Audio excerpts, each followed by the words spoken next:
Did you miss it, baby? I had a headset on. I could hear everything you said. We love you, brother. No, we don't. Okay, gentlemen, there's a tag team championship match tonight. We got the Raw tag team champs versus SmackDown tag team champs. Get it out. Look, experience here. New Day, they win in that department. Is that going to make any difference here tonight at Survivor Series? Here, you want to take this one? Well, I just think it's a huge moment for the Street Profits. I actually saw them earlier and said, I think you guys have an opportunity to steal the show. A lot of people are excited about what the Street Profits are doing, but if you're really going to make a name, and they've had a big year for sure, you got to be a legendary tag team. I would argue the best tag team of the last decade, the New Day. So it's a huge opportunity for the Street Profits to really show just how good 2020 has been for them. Look, you're the best tag team of the last decade. That there's a reason that you say that they are, because they are, and they have been the cream of the crop. Now, I just can't see Street Profits beating them. But if they do, like you say, massive step for the guys. Absolutely. Yeah, and I think it's a massive step, maybe stepping over the line to say that the Street Profits might steal the show tonight. I don't think that's going to happen. I think, like you said, Charlie, experience is going to play a great big factor in this match, and this experience goes to. Look, I look at it like this. You know, being a former tag team champion myself with 4 different partners, you know, all countries. I look at Street Profits and I say, man, these guys got all the tools to be, perhaps the greatest tag team since Harlem, but they're gonna have to find another gear. No, I'm serious. They're gonna have to easy, Shaq. They're gonna have to switch gears, and they're gonna have to go out here, no plan, no job, just business. They can't look at the New Day as friends or anything like that. They gotta go out here and look at these guys and say, man, I'm here to take what you got, and that is that spot. And with that spot comes money. With that money comes the prestige. With that prestige comes power. That's what they got to go out there and do tonight. Joe, I'll see you over there. Well, I mean, you say they need to steal that spot, and it is exactly what they're trying to do. Obviously, they tried to sway Big E into feeding them whatever secrets they could to get a little bit more perspective and maybe work a little bit of a better strategy against the Day. Look, Big E, Big E, he's out for a reason.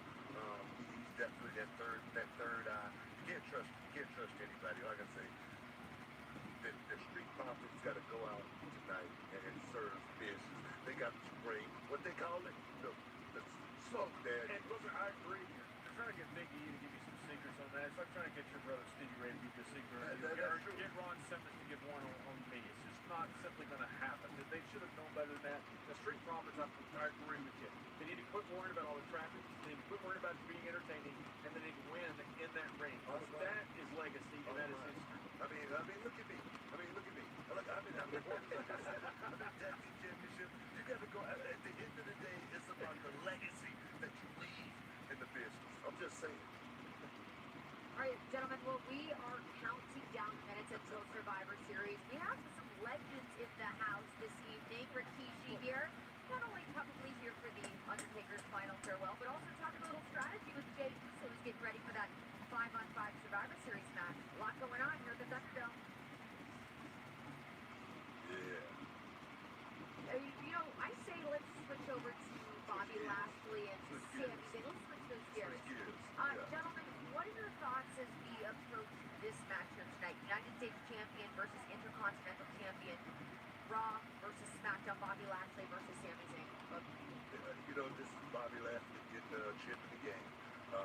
Right now he's champion, but to become double champion is something that we all wish to become. Just like when I came over from WCW, I was the United States. I brought that championship here. I was the United States champion. This is the Booker T show. I'm just saying. And Bobby, he's been going against, no disrespect or anything, but a lot of guys that's not up to his caliber. Bobby Lashley needs to step up to the next tier and start taking these guys out one by one until he becomes heavyweight champion universal. He's got to put himself in the game and it starts tonight. Sami Zayn's a great player. Excuse me. Oh, what's up, Sammy? How you doing, dog? I hate to interrupt you. I mean, a real star-studded lineup here. Real star. Well, yeah. One of these things is not like the other, right, fellas? I was about to say something. It's okay. I just have to address the elephant in the room. Booker's going on and on about how great Bobby Lashley is. I don't ask for much. Booker, I really don't. Jerry, I don't conviction. I don't need the accolades. I don't need everyone to tell me how great I am. All I want is a little respect. The respect that I deserve. Well, I respect you. I respect you. I put you in my fave 5 last week. I actually did see that. At the top. And I said if I had 10 Sami Zayn, man, this company would be over the moon. I like everything you do. I was just giving it my And I put you on my MySpace top 8 last week. You're Yeah. there. Why did I know that was coming? Yeah. Good of you. And Sammy, listen, I listened very intently about what you said about your title, the Intercontinental title, as opposed to Bobby Lashley's United States title. That's Tell us right. about that. Why is that so much more prestigious? Because this championship represents every country on every continent on this great planet. Whereas Bobby Lashley's United States Championship represents one country, which I'm not even going to get into because it's too easy. Quite frankly, a little depressing. So I'm not even going to touch that. I'm not even going to touch that. Go there, The man. point, no, I don't need to. I You don't have need to. something against the United States? Anywho, Is that a yes? the point is, I represent the people, not the things that the United States represents. The United States, nothing about the United States Championship represents the will of the people. This has always been a championship that's been respected in every country because there is a work ethic that comes with this championship that is respected by the working class all over the world. You go to Germany, you go to South Africa, you go to We Somalia, gotta you take go. a break. We gotta take a break. Cut me off. I'm not cutting you off, but This is what I mean. we gotta This take is the lack of respect that I'm talking about. I will earn my respect tonight when I defeat Bobby Lashley. Just you watch. Thank you. Ow. Booker, you hit him with the we got to take a break. We do, though. It's true. We're going to a break right now. Everybody stay with us. One day in WWE, we share a united cause that celebrates putting people first. We are mutually driven to see better, to put smiles on faces. To do better, day in, day out. Monday and I want to recognize the night weekend shift nurses, and so we would like to deliver food to your unit. So Hyundai and WWE are joining forces this year to learn what drives, what inspires, what motivates people to see better, to want better, to need better. Congratulations to Alex and Jordan, this year's National Youth Ambassadors. On behalf of myself and every WWE superstar, keep inspiring who you really are, making such a positive difference. Look for us on the road and in your community. Because together, we are stronger, we are better. Drive for better.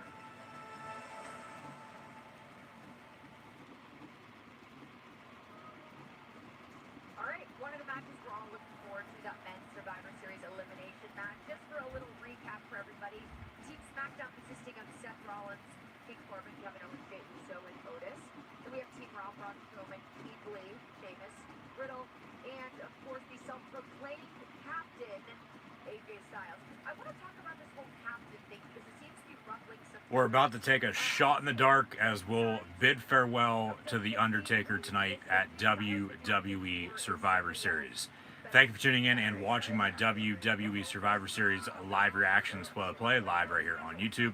I'm your host, Encyclopedia Sports, Cool Hand Luke at 96. As always, be sure to like, follow, and subscribe on social media. Links in the description below. The thumbs up button, share hashtag WWE, hashtag Survivor Series, hashtag Undertaker. Chat questions and comments, super chats, super stickers, always greatly appreciated as well. Let me know down below in the comments what your favorite Undertaker memory is. As in fact, tonight, 30 years ago to the day, 30 years ago today, The Undertaker made his WWF WWE debut at Survivor Series 1990. Now tonight, so says the WWE, we will have the final farewell for the Phenom himself. However, all it is going to be a setup on who is going to confront Mark Calloway to face him at WrestleMania 37 next year. Rumor is the opening contest of the main card will in fact be the WWE Men's Survivor Series 5-on-5 elimination match. We do have a dual branded battle royal on the kickoff show, that they recently, within the past few minutes or so, announced the participants in that match. So in the dual branded battle royal, the participants now include, on the Monday Night Raw side of things, the new Money in the Bank holder Miz, along with John Morrison. So the Miz and Morrison, hey hey ho ho, along with Humberto Carrillo and Angel Garza, Shelton Benjamin and Cedric Alexander of the Hurt Business, Ricochet, Jeff Hardy, and Elias, as Hardy and Elias are currently in a feud on Monday Night Raw. Then on the Friday Night SmackDown side of things, in this dual branded battle royale, as we have the Gobbledygooker defeat R-Truth, and gobble gobble, the Sunday before Thanksgiving, the Gobbledygooker is your new WWE 24/7 champion. Akira Tozawa ended up tripping him on the way out. R-Truth now, along with Akira Tozawa, chasing him down. I wonder who the hell is dressed up as the Gobbledygooker. But this just took place right beside the Survivor Series kickoff pre-show panel, with, from left to right, Jerry the King Lawler, All Hail King Booker, Booker T, Charlie Caruso, good old JBL, John Bradshaw Layfield himself, and then Peter Rosenberg. So we are still on the WWE Survivor Series kickoff pre-show at this point in time, and coming up shortly, hopefully next, to give this Battle Royal that is advertised for the kickoff pre-show. And now we will in fact go to the announce team of Tom Phillips, Byron Saxton, Samoa Joe, Monday Night Raw, Michael Cole, Corey Graves, of course, for Friday Night SmackDown, Shot in the Dark by AC/DC, the official theme song for WWE Survivor Series this year. Shout out to AC/DC, still making music and still kicking ass. So, alright, now in the ring, we have everyone that's in this Battle Royal, minus Rey and Dominic Mysterio, who are now entering, coming down the ring, with Murphy. Go back to Friday Night SmackDown, Murphy turning on the Messiah, Seth Rollins in the 5 and Fun men's elimination match later on tonight. Murphy in the Battle Royal. So they still have him on the card. I think that's why they did this Battle Royal tonight, just to make sure everyone was on the card, as WWE Survivor Series will in fact be the last pay-per-view inside this WWE Thunderdome. Next month, they're going to head west to St. Pete, to the Trop, the Tampa Bay Rays in Major League Baseball, as the NBA will be restarting next month. So the Orlando Magic, along with the city of Orlando, need the Amway Center back, and WWE going to be moving shop to St. Pete, just south of Tampa, which is west of Orlando, and that's where the new WWE Thunderdome will culminate from, starting next month, December the 11th, and then that'll last, as far as I know, until WrestleMania. Now here comes The Miz with Hey Hey Ho Ho, John Morrison. Morrison didn't get his own music. He's coming out to The Miz's music. Alright, that's a little disappointing, but there we go. It's a little behind. Now listen, this ain't no make-believe. We do have our eyes open so we, yes, can see. And now, Miz and Morrison making their way down to the ring, as Rey Mysterio, Dominic, and Buddy Murphy just did as well. So, as I was saying, hopeful for this match to, start soon, just to give it enough time, because we're already coming up on quarter of the hour, as WWE Survivor Series will in fact begin at 7 p.m. Eastern Time. And thank you for tuning in and watching my live reactions. Please be sure to hit the thumbs up button and subscribe if you haven't done so already. But this is the Survivor Series Dole branded Battle Royale. As mentioned, from Monday Night Raw, it's The Miz, who's currently your new Mr. Money in the Bank, along with John Morrison, Humberto Carrillo, and Angel Garza, with Shelton Benjamin and Cedric Alexander, the Hurt Business, Ricochet, and then Jeff Hardy and Elias, who are, as mentioned, currently in feud on Monday Night Raw. And then on the Friday Night SmackDown side of things, for this Dole branded Battle Royal, as the participants were to be announced, to be determined up until just around 6 o'clock or so. So it's Rey and Dominic Mysterio with Buddy Murphy, and this is the story with Rey and Messiah, Seth Rollins, going back to the summer horror show Extreme Rules, Eye for an Eye. We had Ball for a Ball last weekend. What a great show Talking Shop Mania 2 was, as this Battle Royal now continues on. We got an elimination, and Kalisto has been eliminated by Cedric Alexander. So Kalisto also in this on the Friday Night SmackDown side of things, but also last Friday the 13th, same night as Talking Shop Mania 2. That is when we found out that Buddy Murphy was going to turn on Messiah Seth Rollins himself, and he did. Hit him with a steel chair, and then a kick, and then join the Mysterio family with Aaliyah. So Rollins, for the most part, tonight's probably going to be his last night for a little while, as he'll be taking some time off due to family. Super kick from Dolph Ziggler to Rey Mysterio, as they're both actually on Friday Night SmackDown, and Ziggler eliminates Rey. Murphy from behind. Murphy got his first name back, so maybe Matt Riddle can have the same happen at some point down the road, as he's now known as just Riddle. No more Matt Riddle, it's just Riddle, but he's still Matt Riddle, and that's what we're going to call him. He's also in that 5-on-5 men's Survivor Series elimination match.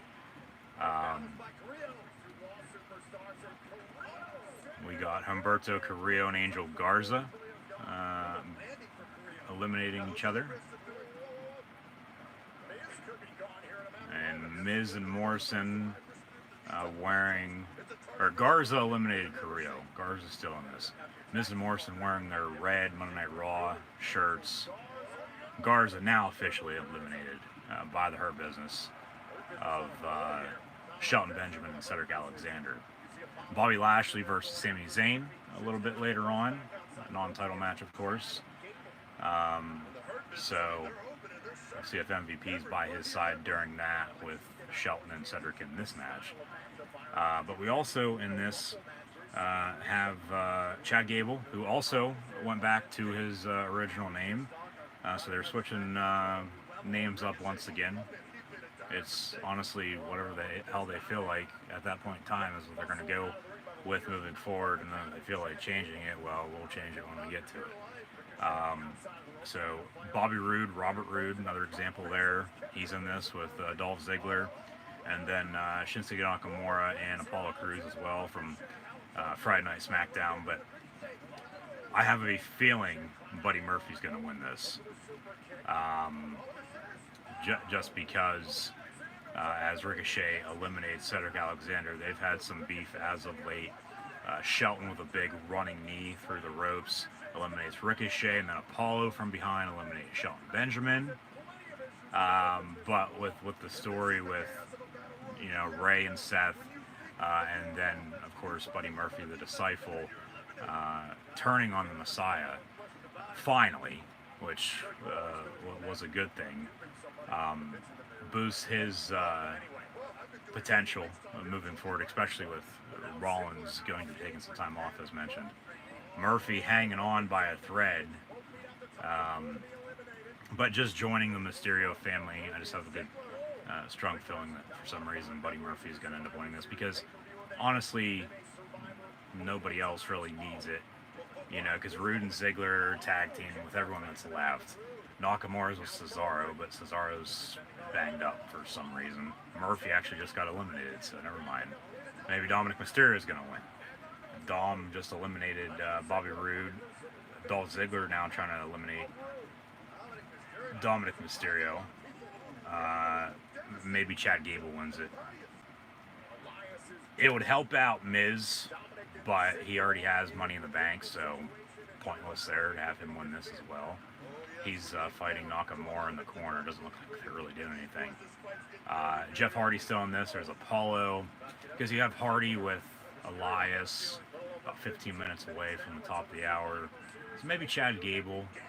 I wouldn't mind that. I mean, the winner of this really isn't going to get a push probably anyway. So it is what it is. But for the most part, this is, as Dominic Mysterio about to be eliminated by Dolph Ziggler, this is just to get everyone on the card. Just to make sure they're on the show. Dolph Ziggler eliminated. Dominic Mysterio eliminated him. So Dominic Mysterio eliminating a few superstars now, including just a second ago there, Dolph Ziggler. And it's Survivor Series, best of the best in 2020, so they say. Don't really know what to expect tonight. Probably going to be a big disappointment, honestly. But it's the battle for brand supremacy once again. It's Raw versus SmackDown. No NXT this year, though. So we will, in fact, have a NXT TakeOver event in 2 weeks' time. NXT TakeOver War Games on December the 6th. I'll also have live reactions play of that pay-per-view in 2 weeks, so be sure to tune back in live right here on YouTube. And then they officially announced WWE TLC next month for December the 20th, the Sunday before Christmas. So also have live reactions play of that as well, so be sure to tune in.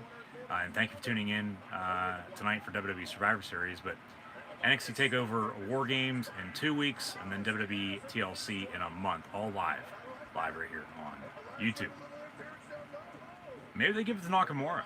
You know, if Cesaro's injured, you know, maybe they give Nakamura a push on SmackDown, and or he's on Raw now, isn't he? No, he's on SmackDown. We just had the draft last month. And have him be a challenger for, you know, a major title. You know, whether that be for the WWE or Universal. Someone help me out on what brand Nakamura is officially on, because he has been on TV recently. But in the meantime, he gets eliminated by Jeff Hardy anyway, so, you know, he's not going to win this now either. Because they could say on Raw or SmackDown then after this, you know, sometime this week, well, since you won, you get a title shot. Or, you know, whatever the case may be, just to, you know, boost whoever wins morale. But for the most part, whoever wins this, it's not going to do anything, you know, whatsoever. It's not going to help him out. It's not going to do any good. Jeff Hardy just eliminated Elias. Gable coming in from behind, trying to hit a suplex on Jeff Hardy. So we got our final four now. It's Jeff Hardy, The Miz, and then Chad Gable and Dominic Mysterio. 2 from Raw, 2 from SmackDown. 2 from Raw are Jeff Hardy and The Miz. Miz, Mr. Money in the Bank, defeating Otis last month at Hell in a Cell. And then we also have, as mentioned, Chad Gable, who got his name back, and Dominic Mysterio, the Mysterio family. Chad Gable eliminates Jeff Hardy. And then Miz going to hit a skull-crushing finale. No. Dominic Mysterio gets him in the 619 position. Off the ropes.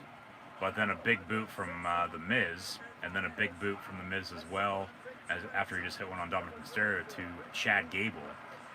So Miz wins this. I mean, it's just going to help him out even more with Money in the Bank. And who knows, maybe he cashes in later tonight, or tries to at least. He's going to be holding on to that briefcase for quite a while, though, I think, moving forward, just to play it out.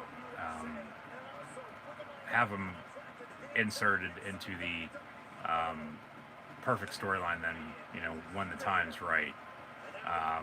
It's not going to be tonight by any means, but who knows? I'm sure they'll have him, you know, try to cash in, but officially he won't cash in until sometime, say, next year, from January to probably May until next year's Money in the Bank pay-per-view, and hopefully by then, you know, we'll all be back to normal, and whether we have the WWE Thunderdome or not, you know, beats me. Hopefully they get back to touring again, but from what I've heard, you know, like I said with the Thunderdome, they're moving out of Orlando, moving to Tampa until WrestleMania time, but they're going to try to get fans in for the Royal Rumble and then the night after WrestleMania. Okay, Miz eliminated, but he was eliminated underneath the bottom rope. It's a battle royal. You have to go over the top rope. So Miz not officially eliminated, even though he is ringside. So Gable and Dominic Mysterio are going to suplex each other here, probably eliminate each other, or one's going to eliminate the other. Whoever is left standing, they're going to think they won. Miz is going to come in, hit him from behind, and eliminate that person, and Miz is going to end up winning this. Hashtag Survivor Series when you share on social media as well. Hashtag WWE, hashtag Survivor Series, hashtag Undertaker for WWE Survivor Series live reactions, play live right here on YouTube. So once again, thanks for tuning in and watching. And we'll bid a final farewell to the Prince of Darkness later on tonight as well. So stay tuned. They have brought back some of Undertaker's old foes, some legends, friends of his that very well could be on the show tonight. In the meantime, we'll only have to find out and see. We'll have to wait and find out and see, I should say. In the meantime, Dominic Mysterio was going to go for the 619, and then Gable rolled it up, was going to go for a suplex. Dom has him in the 619 once again, so 619 from Dominic Mysterio to Chad Gable. Dominic Mysterio now from behind, eliminating Chad Gable. So Dominic Mysterio thinks he has just won this dual-branded Battle Royal at Survivor Series, and now here comes The Miz from behind, eliminating Dominic Mysterio, and The Miz wins tonight's dual-branded Battle Royal to kick off WWE Survivor Series on the kickoff pre-show. And it's only going to help him moving forward, as he already is the Money in the Bank briefcase holder, in which he can cash in at any time, anywhere. So Survivor Series, best of the best, battle for brand supremacy, a final farewell for The Undertaker. But yeah, they've brought in Big Show, Hall and Nash, Rikishi, a few others, Kurt Angle. I'm trying to recall off the top of my head from the list that I saw earlier. That was reported. Now, whether or not, you know, that's 100% true, or if even they'll be on the show tonight, beats me. You know, only time will tell. We'll find out and see for sure. But that's the dual-branded Battle Royal for WWE Survivor Series on this kickoff pre-show before the main card does in fact begin. So Miz just defeated John Morrison, Humberto Carrillo, Angel Garza, Shelton Benjamin, Cedric Alexander, Ricochet, Jeff Hardy, and Elias, along with Rey and Dominic Mysterio, who he eliminated, Buddy Murphy, Chad Gable, Bobby Roode, Dolph Ziggler, Shinsuke Nakamura, Apollo Crews, and Kalisto. In the meantime, we got Kevin Owens and All Hail King Corbin backstage in Orlando at the Amway Center for WWE Survivor Series, as they're both on Team SmackDown, Team Blue for Friday Night SmackDown. Good to see King Corbin back. They kept him off of TV there for a little while as well, so that's why I was trying to recall with Nakamura, because it's been a while since we've seen him as well. What brand he is in fact on, coming off of the draft last month. Everything's still all shook up, if you ask me, and you know how WWE is. You know, Vince wants to do Owens leaves the room and then comes back in, thought about it, nope, and then leaves. Meantime, Billie Kay giving her credentials to King Corbin as if this is some type of audition or shoot of some sorts. And then King Corbin hands it back, shakes his head, and Billie Kay walks off. So Corbin and Owens on Team SmackDown tonight for the traditional 5-on-5 Survivor Series elimination match for Raw and SmackDown. But now an aerial shot inside the Thunderdome. WWE Survivor Series Best of the Best, Battle for Brand Supremacy. Of course, the WWE Universe Virtual, as it's been like this since SummerSlam. Now here we are, Survivor Series, on the road to NXT TakeOver War Games and WWE TLC before the new year is brought in, and then Royal Rumble, road to WrestleMania. Hopefully by then, we'll be back to normal, as mentioned earlier. They're going to run a few more promos and video packages, hyping up Survivor Series for tonight. So once again, hashtag WWE, hashtag Survivor Series, hashtag Undertaker once more when you share this live reaction stream on social media. So tonight, WWE Survivor Series, best of the best. It's Raw versus SmackDown. No NXT. With NXT, ever since the pandemic began being by itself, they've been at the PC, the now newly renamed Capitol Wrestling Center. What a show they put on along with AEW this past week, as AEW is coming off of Full Gear a few weeks back on the road to Winter is coming on December the 2nd, I do believe it is the exact date there, as that's when Jon Moxley will defend his AEW World Heavyweight Championship against the cleaner himself, Kenny Omega, after Omega defeated Hangman Adam Page to become the new number one contender at Full Gear. But then this past week on NXT, we witnessed the return of the Undisputed Era, as the Undisputed Era with Adam Cole, Bobby Fish, Kyle O'Reilly, and Roderick Strong will take on Pat McAfee's best four-man stable in all professional wrestling history, with himself, the NXT Tag Team Champions, Danny Burch and Oney Lorcan, along with the returning Pete Dunne from a few weeks back. So that'll be the main event of NXT TakeOver War Games in 2 weeks' time.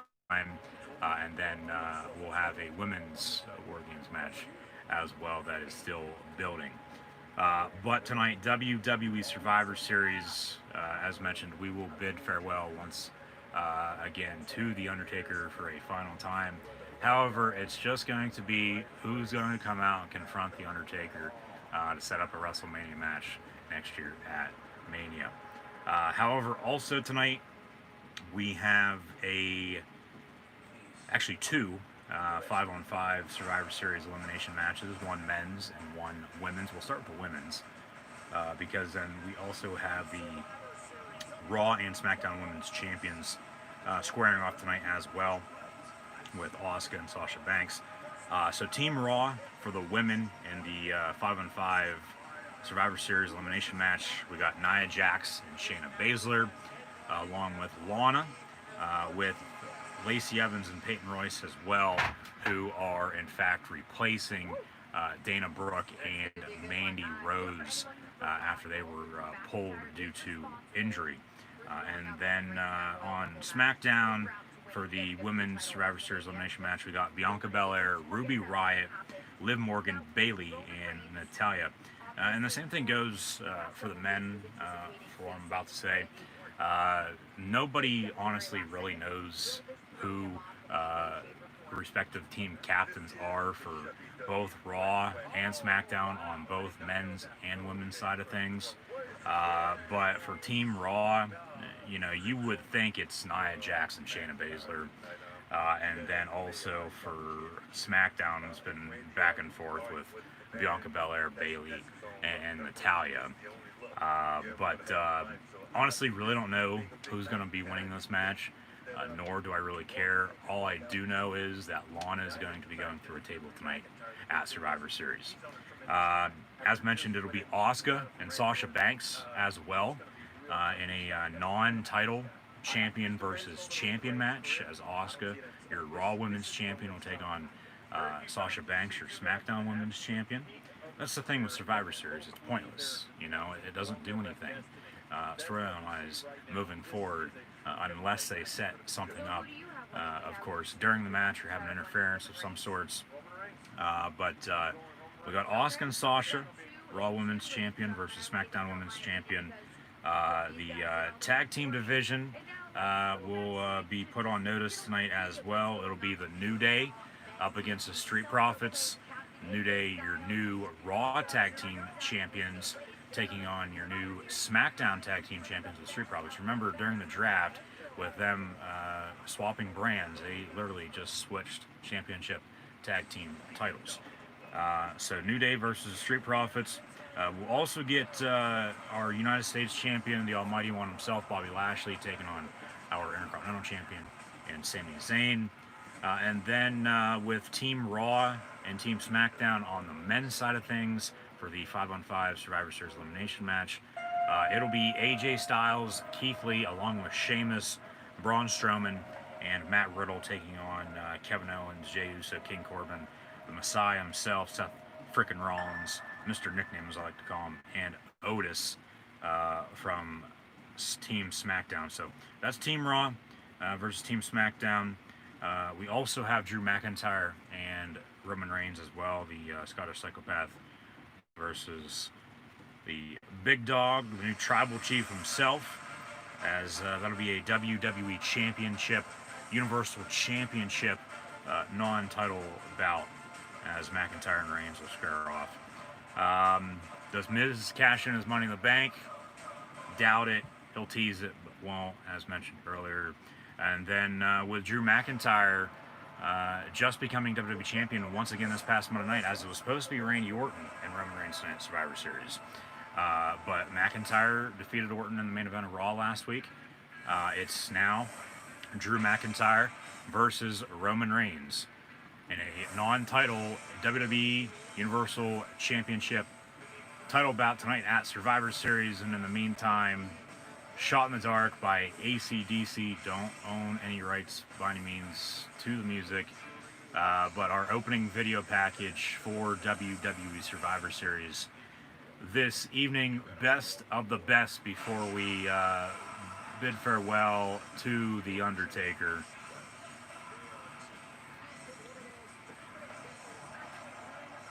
So, I mean, honestly, good matches, but, you know, they don't mean anything. It's Raw versus SmackDown. It's, you know, McIntyre versus Reigns. Whoever wins is still going to be champion. They're not going to become, you know, the other, you know, championship holder either.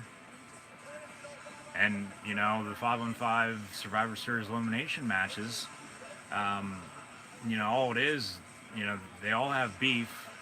The build for Survivor Series was piss poor, I thought. I think everybody's been thinking that. You know, it could have been 10 times better. And then they shock us all with McIntyre becoming WWE Champion once again the Monday before Survivor Series. Why the hell did you take the title off him last month at Hell in a Cell if you're just going to put it back on him a few weeks later, you know, right before Survivor Series? Makes no sense. So, Shot in the Dark by AC/DC getting us pumped up for Survivor Series with the opening video package. And now, the Dead Man, the Phenom, the American Badass, the Prince of Darkness, whatever the hell you want to call him, from Death Valley, Mark Calloway, The Undertaker, the 30th anniversary to the day, 30 years ago today. This is when The Undertaker made his debut in the WWF WWE. It is a, in quotes, final farewell, according to the WWE tonight. But all it's going to bring up is, in fact, who's going to confront The Undertaker tonight to set up a WrestleMania match for WrestleMania next year. And they'll act like nobody saw it coming. But here we are a few hours before it's going to happen, talking about it. And, you know, how I think, you know, somebody that doesn't even watch wrestling probably could have told you this, you know, last month or even the month before for that matter. But now WWE Survivor Series, best of the best, battle for brand supremacy inside the WWE Thunderdome in Orlando. We got Pyro out the ass, kicking us off. And this will, in fact, as mentioned, be the last pay-per-view inside this Thunderdome before they move to Tampa for the next Thunderdome, and it's going to be the same. Nothing's really going to change. I mean, the setup might be a little different. The production might scale up once again, might be a little bit bigger and better because they'll have more room to work with, as they'll be inside of a dome at a baseball stadium.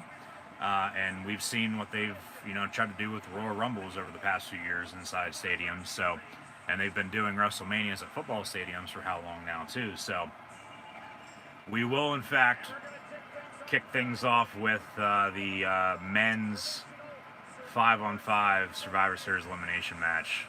Here comes the phenomenal one himself, AJ Styles from Monday Night Raw. Uncle Alan, how you doing? Hashtag Survivor Series. He's got his bodyguard with him. So, AJ coming over to Raw from SmackDown last month. He, along with, for the most part, Keith Lee and Braun Strowman. No offense to Sheamus or Matt Riddle by any means, but out of the five, AJ Styles is the team captain for Monday Night Raw on the men's side, and then you would think it's either Owens, Corbin, or Rollins for SmackDown. But Rollins has been tied up with Mysterios. Corbin just came back. Owens is always here, but they never know what to do with him. So I would think it really doesn't matter, they just hype that up, just to get you to tune in and watch. So Styles now on the mic.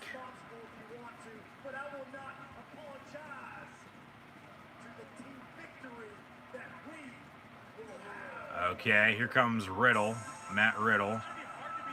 Styles saying for Monday Night Raw's upcoming win, of course, they're not going to apologize for coming out victorious. Riddle also came over to Monday Night Raw as well from Friday Night SmackDown during last month's draft. So it'll be AJ Styles with the Keith Lee, Sheamus, Braun Strowman, and Matt Riddle taking on Kevin Owens, Jey Uso, King Corbin, Seth Rollins, and Otis, who was the final entry, final announced pick for SmackDown for Survivor Series tonight. I was thinking it was going to be Lars Sullivan, but they're going to hold off on his push for the time being once again. So from Team Raw, AJ Styles, Keith Lee, Sheamus, Braun Strowman, and Matt Riddle taking on Kevin Owens, Jey Uso, King Corbin, Seth Rollins, and Otis from Friday Night SmackDown. Also got Bobby Lashley and Sami Zayn, New Day Street Profits, Asuka and Sasha Banks, and then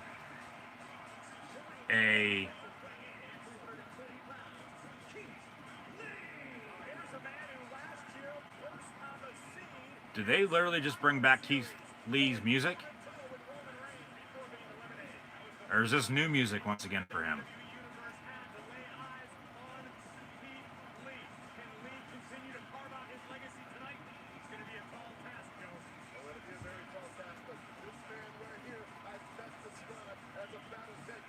It sounds like new music.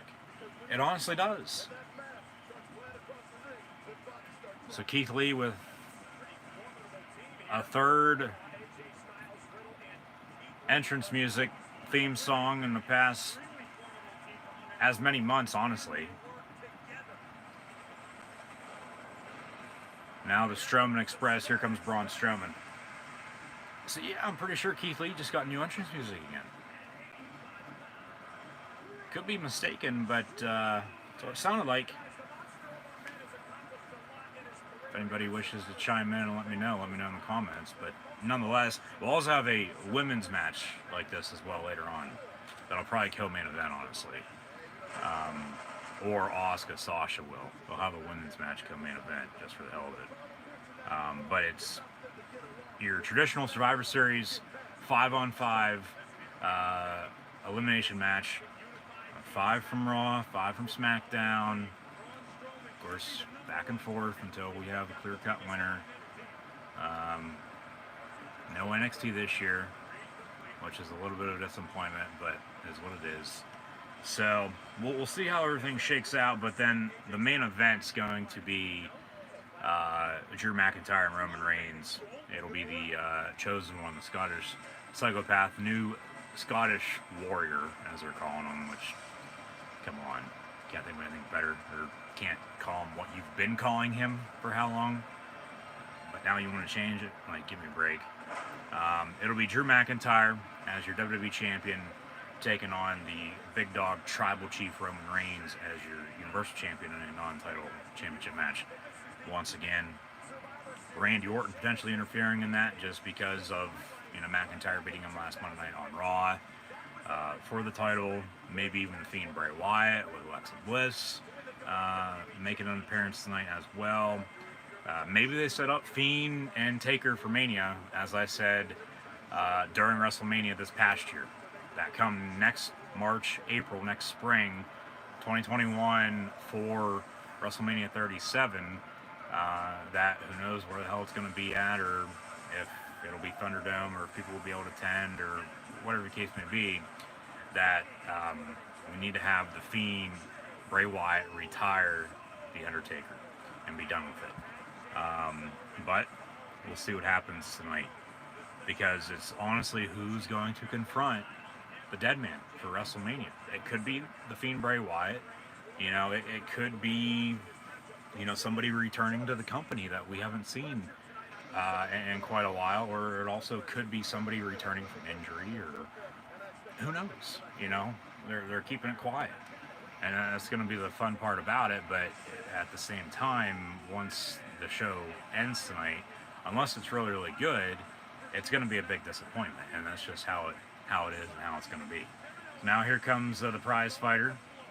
Just keep fighting, Mr. KO, Kevin Owens. So Team Raw in the ring, and we got Jey Uso along with Kevin Owens, along with Otis now coming down for Team SmackDown, and then we'll also get the Messiah, Seth Rollins, and all hell King Corbin as well. So that's WWE Survivor Series as a whole, all wrapped up into one, and who knows what the hell is going to happen tonight and how it's going to shake out. So I guess we'll just sit back and watch and find out for ourselves. So as mentioned, Team Raw in the ring, Team SmackDown about to get in there, and we're about to kick things off for WWE Survivor Series. Hashtag Survivor Series once more when you share on social media.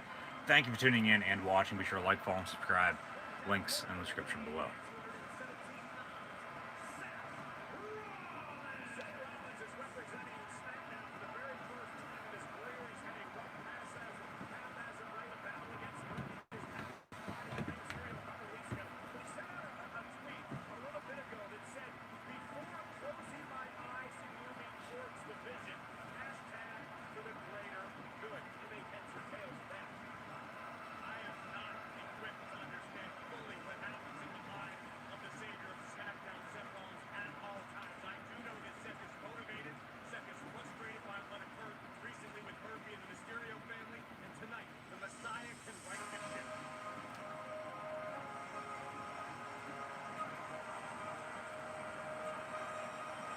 So Sheamus and Corbin got the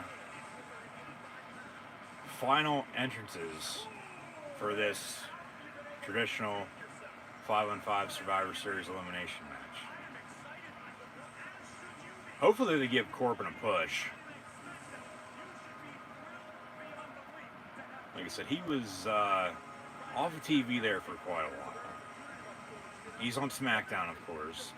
Maybe they put him in, say, Seth Rollins' spot, because Rollins is going to be going away. Rollins could return Royal Rumble and win the whole goddamn thing. It's honestly just going to depend on how they play it out. It seems like they're going to drag it on into WrestleMania, and we'll get Rollins, Murphy then, probably, honestly, to be honest with you. So now face to face, Team Raw versus Team SmackDown. You can tell Rollins doesn't want to be there. There's no emotion whatsoever. It'll be AJ Styles, Matt Riddle, Keith Lee, Braun Strowman, and Sheamus. That's Team Red, Team Monday Night Raw, and then on Team Blue, Team Friday Night SmackDown. Kevin Owens, Jey Uso, Otis, Messiah, Seth Rollins, and King Corbin. It looks like AJ is going to get us started. Ring the bell, match underway. It's going to be AJ Styles as the team captain, it looks like, which, like I said, that doesn't mean shit. But it's going to be AJ Styles and Jey Uso. Styles and Uso about to lock up middle of the ring for WWE Survivor Series here tonight.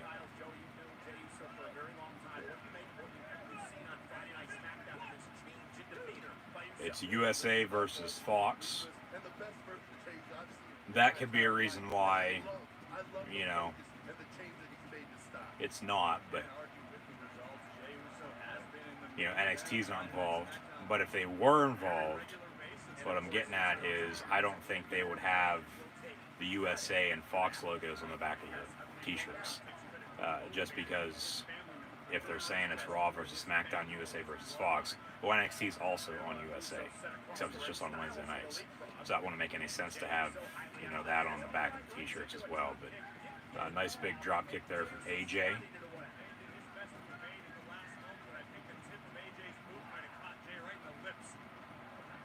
AJ now in the corner, gonna throw Jey Uso in the corner, however he slides, and then hits a reversal with a few right hands now. Paul Heyman looking on backstage.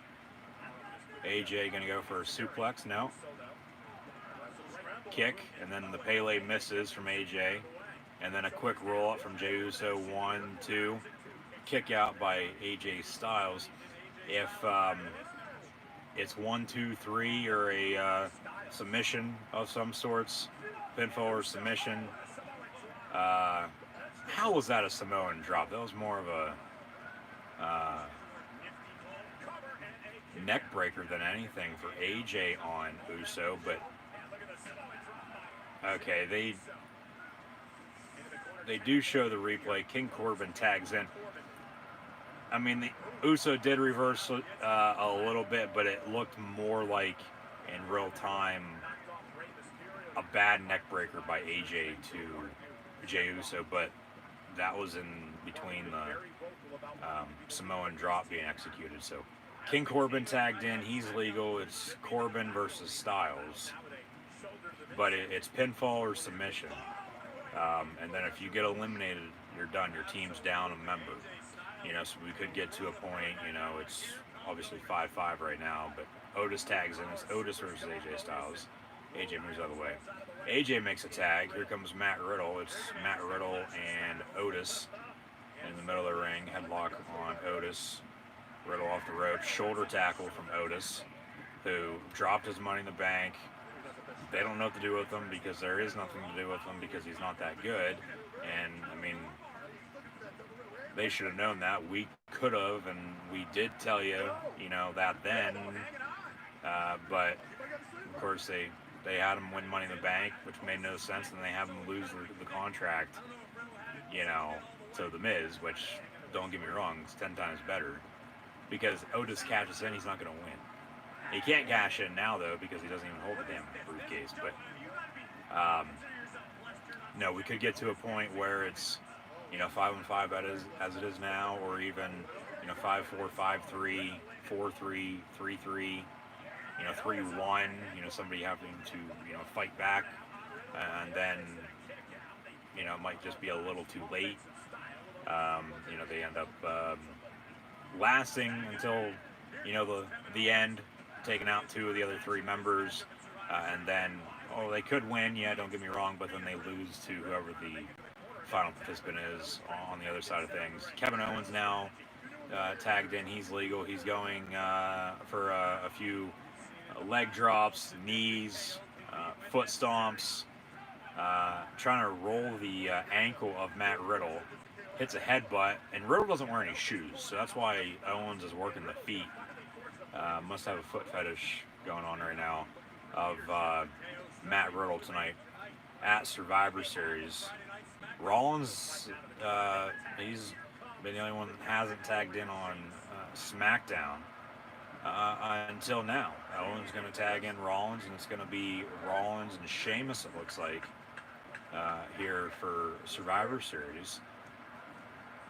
Survivor Series last year, it was Raw, NXT, and SmackDown, and that's, of course, when, you know, Keith Lee came on strong, showed out, and, of course, then got the push afterwards.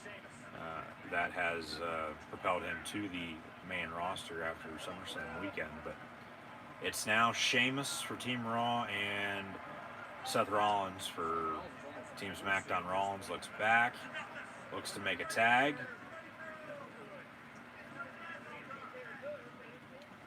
No, and then he falls down to the ground on his knees. What the hell is Seth Rollins doing?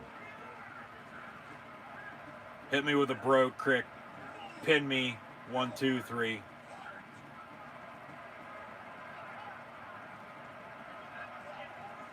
What the hell is Seth Rollins doing? Okay, so Sheamus warming up and Rollins being sacrificed. 1, 2, 3. That's going to be it for Seth Rollins. Rollins has been eliminated. Rollins tagged in. Rollins fell to his knees. Told Sheamus to take him out. Sheamus hit him with a brogue kick. And Owens, along with Corbin, talking it over with Rollins, like, what the hell was that? What are you doing? Rollins going to roll out of the way. And Rollins is going to be gone from this match and from the WWE for the time being moving forward, just due to the fact Becky Lynch is in fact pregnant and due any time over the next month or so. So both Raw and SmackDown in the meantime regrouping, trying to figure out what they need to do moving forward.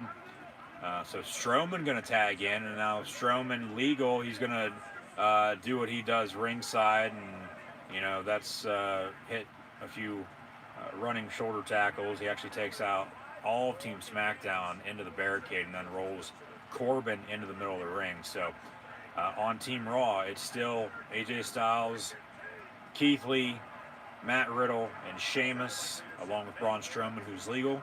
Actually just tags in Matt Riddle, so now it's Matt Riddle, who's legal, up against King Corbin. We've got King Corbin, Kevin Owens, Jey Uso, and Otis on Team SmackDown, as in fact Rollins sacrificed himself and took a brogue kick from Sheamus and was eliminated 1, 2, 3 with the pin. It's now Otis versus Keith Lee. So normally when this type of match would in fact be the main event, it's kicking off the show. We got, you know, the final farewell to the dead man with the Undertaker later on tonight. That could be the main event, but from what I heard, it's going to be McIntyre and Reigns, potentially, you know, with an interference of Orton or The Fiend, or maybe even the Usos, or even a cash-in from The Miz, or teasing it at least, to close out Survivor Series, moving into TakeOver War Games in 2 weeks, and then WWE TLC, and then Royal Rumble on the road to WrestleMania. WrestleMania 37 is going to be here before we know it. Rumor is they're going to be pushing that date back from late March before Easter until mid-April after Easter, just to see how things, you know, of course, play out in the world. But I don't think we're going to have any announcement on that anytime soon by any means. If anything, it's not going to be until the night of the Royal Rumble, end of January.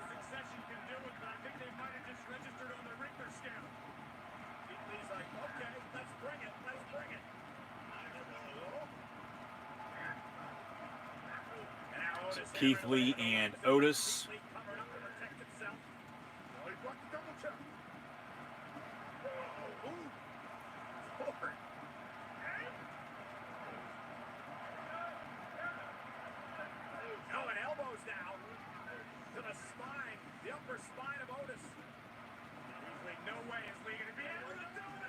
Keith Lee just picked up Otis, has him on his shoulders, drops him.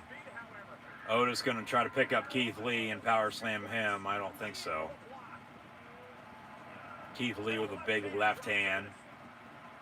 Keith Lee going to tag in Braun Strowman.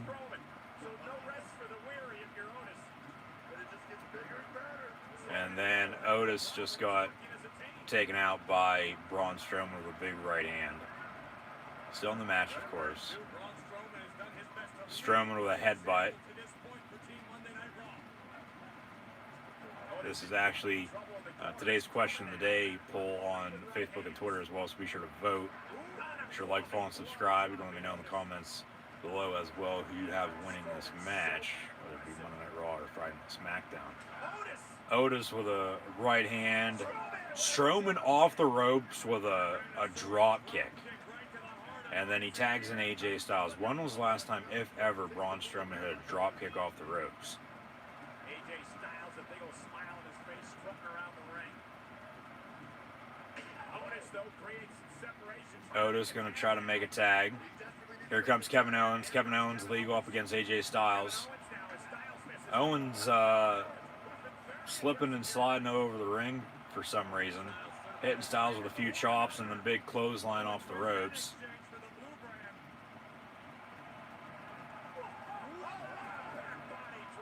I don't know if Owens, because I haven't noticed it with anyone else, Owens tells Team Raw to suck it. I don't know if Owens' boots, the bottom of his boots, are just a little slippy for some reason, or if, you know, nice backbreaker there from KO, kick out at 2 by Styles. Owens taking out all of Team Raw now with Riddle, Sheamus, Keith Lee, and Braun Strowman with the right hands. And now Owens going for public powerbomb. No. Styles with a kick. Right hand from Owens. Owens looking very, very strong tonight. Owens now off the ropes. Clothesline misses from Keith Lee, and then a stunner from Kevin Owens to Keith Lee. Stunner from Kevin Owens to Sheamus. Kevin Owens. Stunner to Matt Riddle.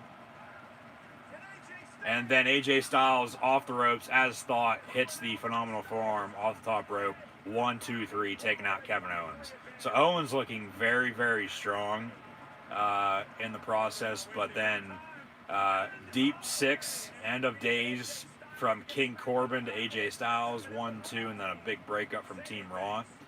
But with Owens looking as strong as he did, they just made Styles look even stronger, having Styles take him out. So now a deep 6, end of days from Corbin to Sheamus. Going to do the same to AJ. No. AJ with a kick. And then AJ with the Pele kick. AJ going to try to make a tag to Matt Riddle. Matt Riddle now legal. Going up top. Going to go. Okay. 1, 2, and King Corbin eliminated. So Rollins, Owens, and Corbin all eliminated for Team SmackDown. Jey Uso and Otis are the only 2 left. So what's going to happen as it's 5 versus 2?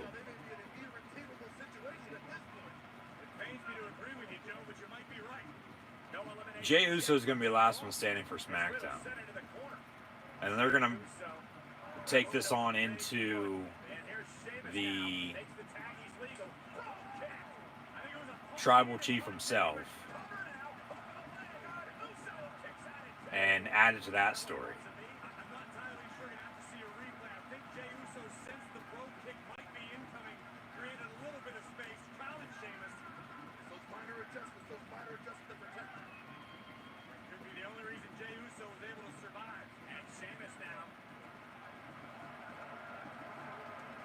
Exposing the bare skin for the 10 beats of the battering.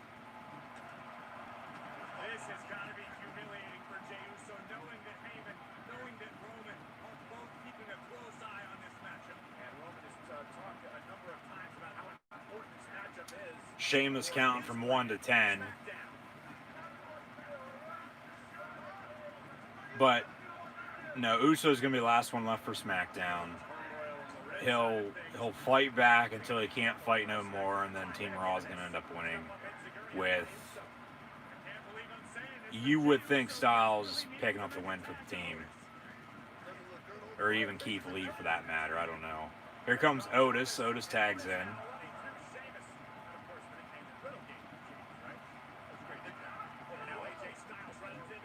And then Otis just picked up Styles and threw him across the ring. Big clothesline to Matt Riddle. Power slam from Otis to Keith Lee. Sheamus off the top rope. Otis catches him, slams him down on another back body drop. But here comes Braun Strowman. Tag made, Strowman legal.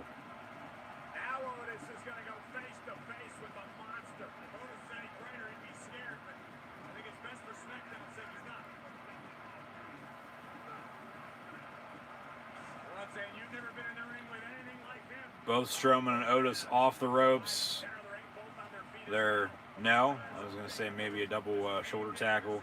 Big boot from Braun.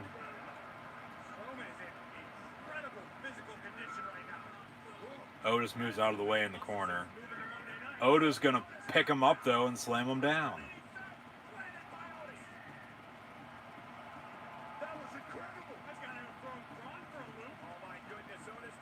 Otis with the caterpillar. And then the elbow drop. Otis going to go up top. Here comes Matt Riddle. He knocks Riddle out of the way. Strowman from behind. Going to pick up Otis. And then a big power slam from Braun Strowman. Cover 1, 2, 3. And what do you know? Jey Uso's the last one standing for Team SmackDown. And Uso super kicking all of Team Raw. Yeah, he'll probably try to. If not, well, Riddle with a running knee. Super kick on the reversal. He's going to try to take them all out. But I don't think he will. If he does, he'll get 1, maybe 2, but that's it. And then Team Raw is going to be victorious. Over the top rope goes Jey Uso. At least they're giving Uso a push, I guess. I mean, the Usos are, more of a tag team, if anything. But the story recently with, of course, Jimmy Uso being injured, Jey Uso up against the big dog Tribal Chief Roman Reigns for the Universal title, the real-life blood that they've encountered with one another dating back over the past few months. Has been damn good. It has been exciting to watch. So, yeah, they bring up the family, and it'll be, Uso is going to get kicked out if, nothing happens here, or they can't come back and win it. AJ tags himself in, so it's AJ and Jey Uso. Super kick. Uso going to go up top. Don't tell me Jey Uso is going to be AJ Styles. I don't care if it's Survivor Series or not. Styles moves out of the way. Keith Lee actually drags him out of the ring. Super kick from Uso to Braun. AJ going to hit a phenomenal forearm.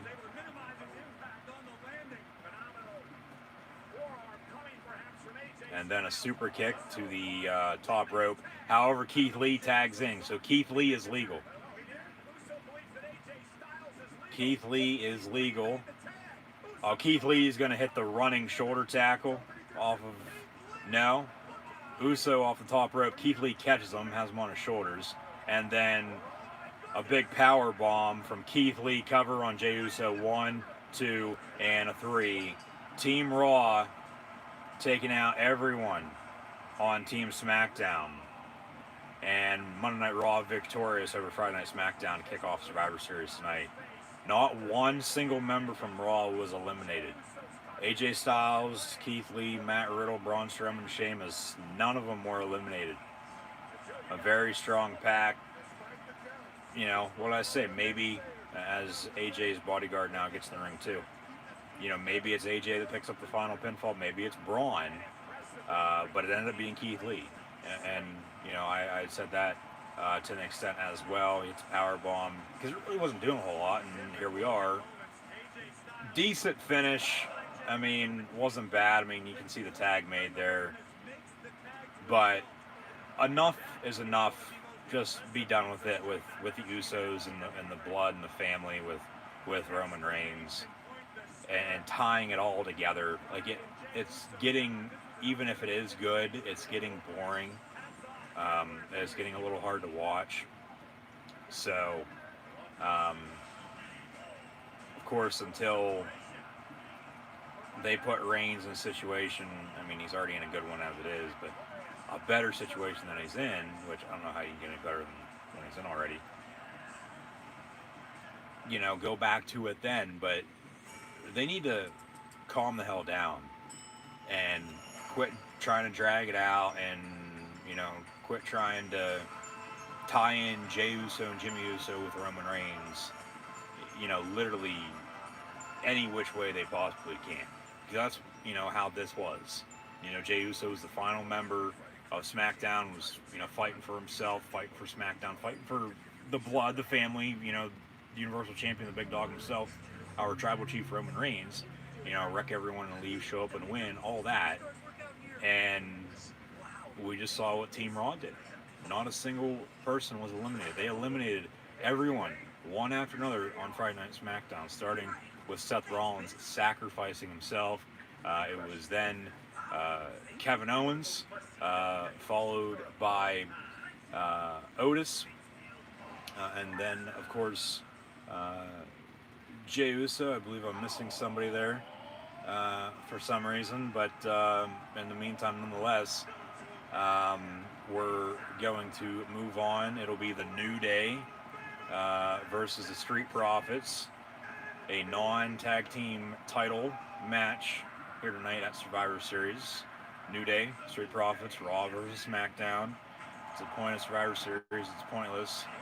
You know, it doesn't get you anywhere unless, you know, they tie something in where, you know, they can move forward with it. But it's not like any championships are, you know, being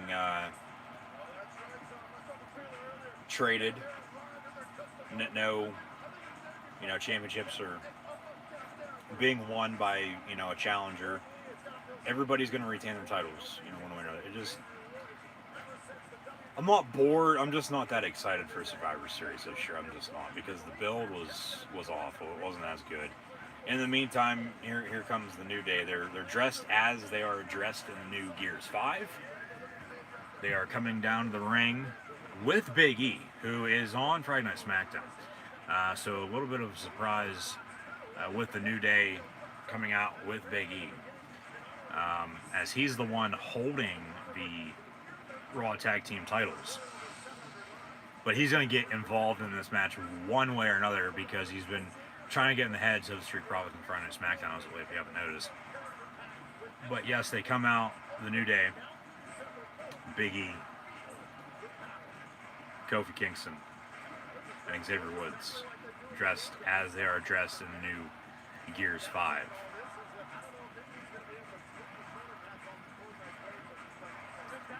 So we had Michael Cole, Corey Graves, and Samoa Joe on commentary for the last match. Now it's Tom Phillips, Corey Graves, and Samoa Joe on commentary for this upcoming match.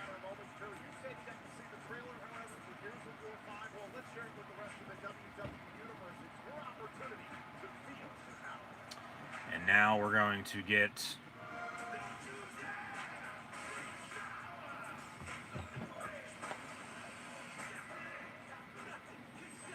a Gears 5 promo. A Gears 5 video package.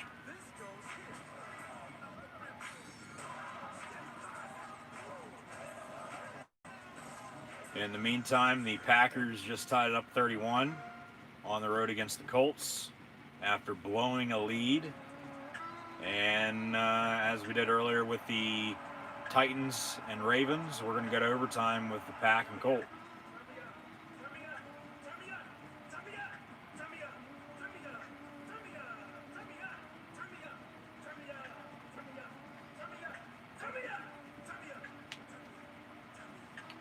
Street Profits in the meantime as well, backstage in Gorilla, getting themselves hyped up for tonight.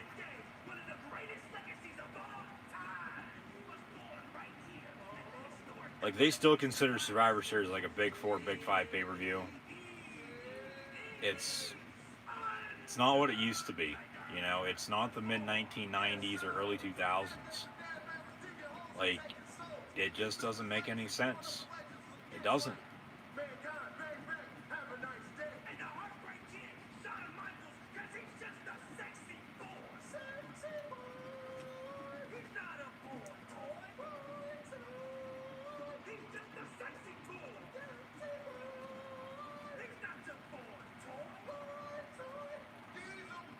So Street Profits acting as if they're singing Shawn Michaels' theme song, which, yeah, for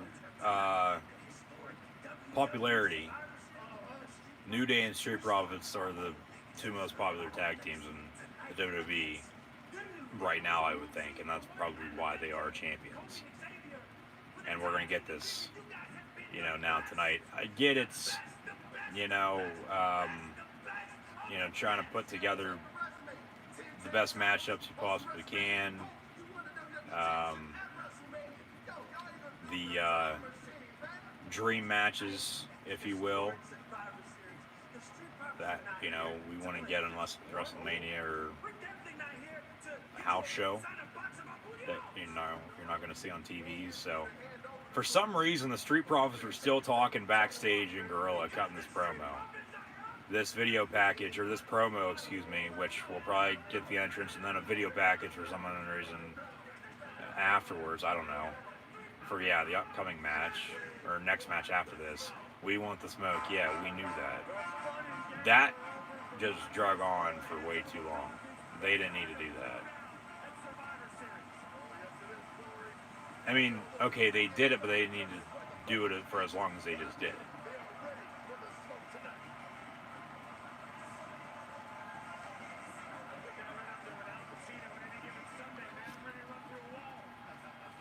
Yeah, I don't know about that, Corey Graves. Just not into it. It's, interesting, but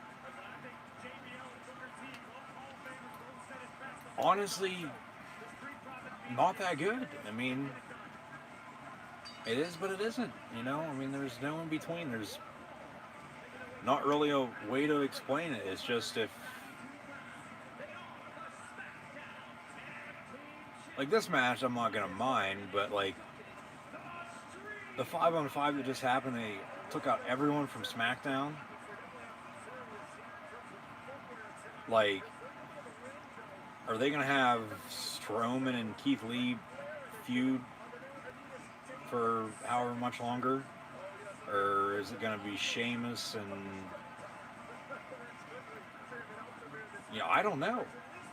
Styles is the top dog out of any of the five. Then it's Keith Lee, but if they're going to have Keith Lee and Strowman feud and Riddle and Sheamus, if they're high on Riddle, which they are, I mean, hell, they changed his name for God's sakes. And Sheamus has been a world champion before, but are they going to put him up against McIntyre? Probably not. They might. I mean, that wouldn't be bad. That goes back to their days as, independent wrestlers together. But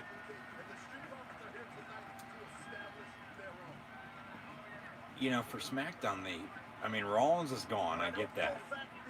But, like,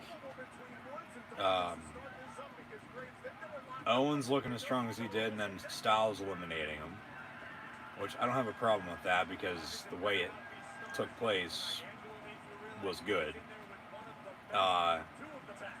Corbin just eliminated out of the blue. Who else am I missing from SmackDown from the previous match? kicks it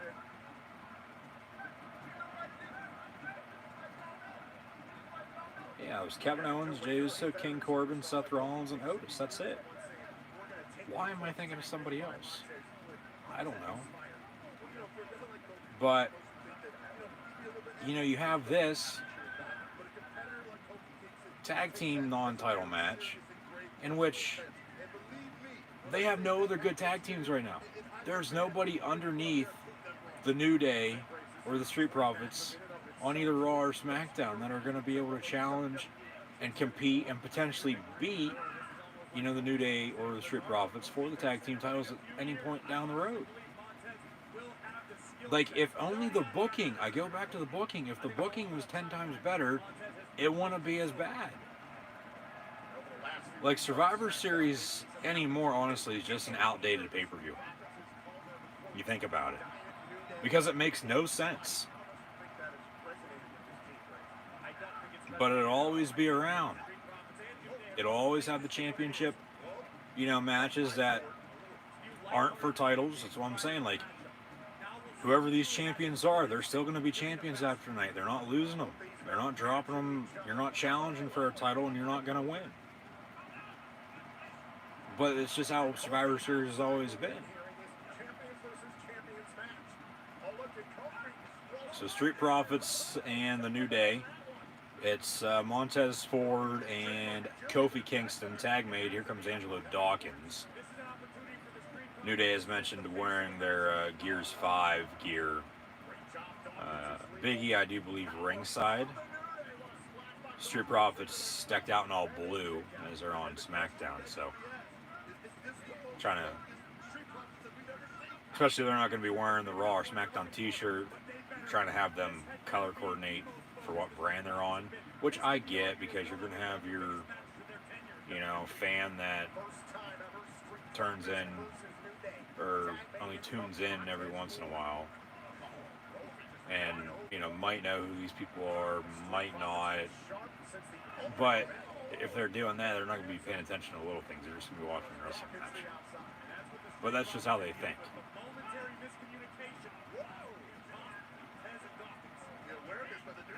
But, I mean, I get it. They're, you know, a major company. They've been around for how long? They know how they're doing. But if only, you know, the booking was better, if only they, you know, did not such stupid shit.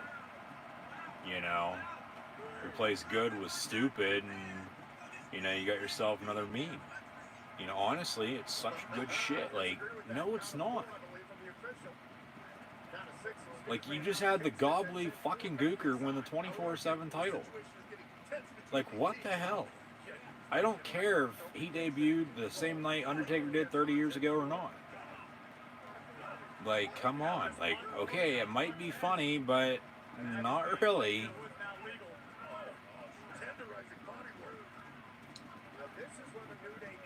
So, New Day and Street Profits, WWE Survivor Series.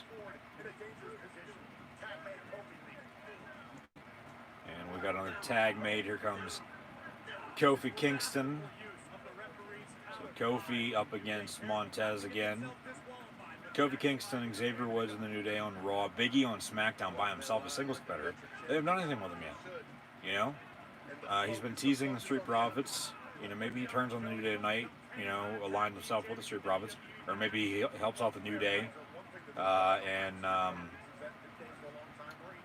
screws the Street Profits over, and New Day picks up a win, which, honestly, to save both of these tag teams, you need to have them, or need to have this match end in a no contest of some sorts. You know, disqualification, double count out, whatever, something along those lines. But there's no tag teams underneath them, so it really doesn't matter. So it's Xavier now up against Montez, Angelo Dawkins, and Kofi on the ring apron. Packers football here in overtime. However, they just fumbled.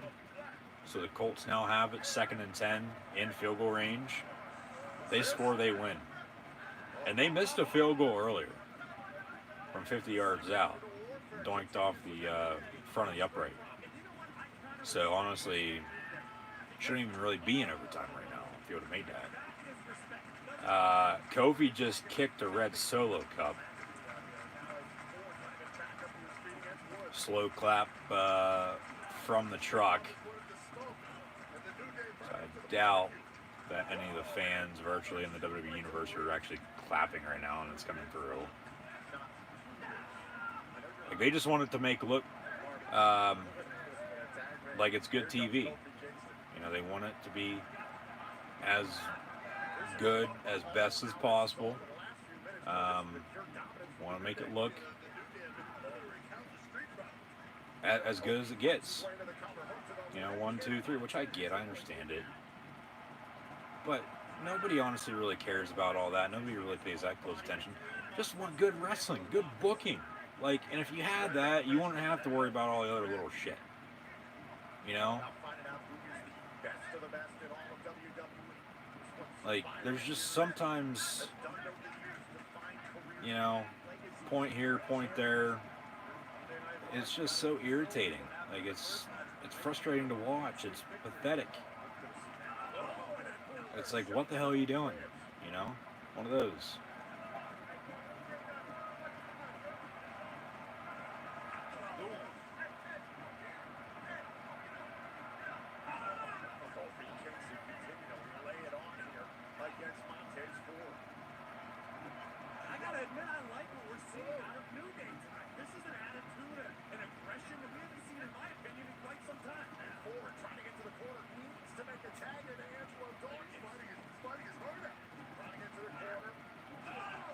DDT from Montez Ford. That was to Kofi Kingston. I think he did a little too much harm to himself in the process. We're going to have a double hot tag. Here comes Angelo Dawkins and Xavier Woods. Clothesline from Angelo, another clothesline. Off the ropes. And nice takedown there. Trying to pick up Xavier. Throwing him across the ring. Picking up Kofi now. Gonna throw him across the ring as well. Game-winning field goal for the Indianapolis Colts. We're gonna have a timeout by the Green Bay Packers. So field goal here is gonna win it for Indy. And it'll be Rex Becks. Rodrigo Blankenship from UGA for the win in overtime. Being iced. This will officially be from 39 yards out. Second overtime game today in the NFL. We still got Sunday football to come with the Chiefs and Raiders later on tonight as well.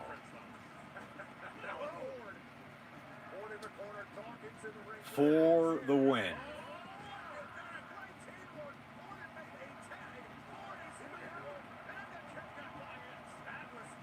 Snap, hold good, kick's going to be up and good as well for the brand.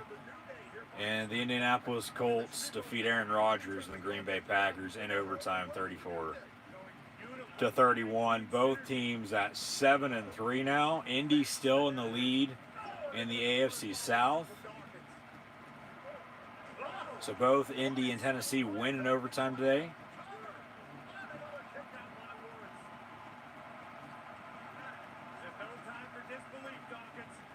Colts with that head-to-head Thursday night win a week and a half ago. They'll meet next week as well. The Colts and Titans will. And the winner of that is going to be in the driver's seat to win the division. Loser will probably still make the playoffs as a wild card. Rodgers and Rivers hugging it out. Post-game handshake. Talking it over now.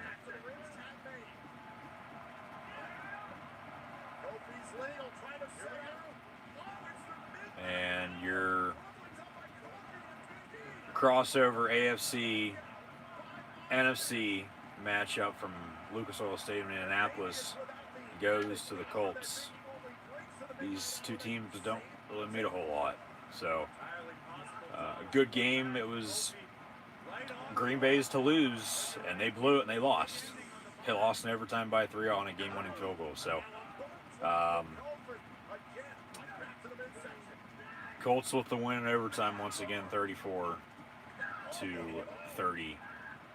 Also, still going on. We got the New Day and Street Profits WWE Survivor Series. Raw and SmackDown Tag Team Champions. About to go home here, it looks like. About to wrap this up, I would think.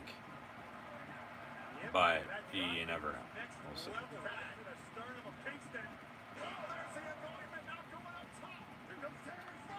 And Montez off the top rope with a frog splash.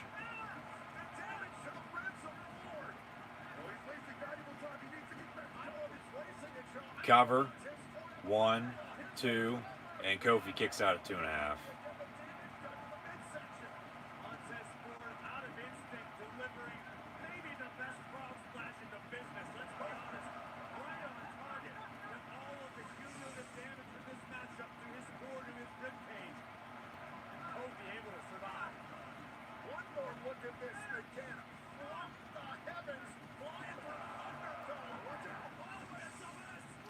One, two, and then Angelo Dawkins breaks that up.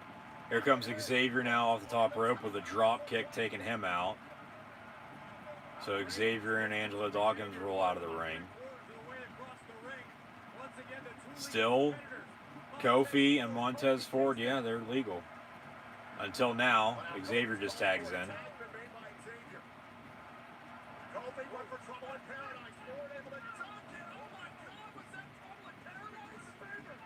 And then after an SOS and Trouble in Paradise, Xavier with a cover 1, 2, and a kick out at 2.5. It's good to see Xavier come back from his injury. And then they split the New Day up, shortly after during last month's draft.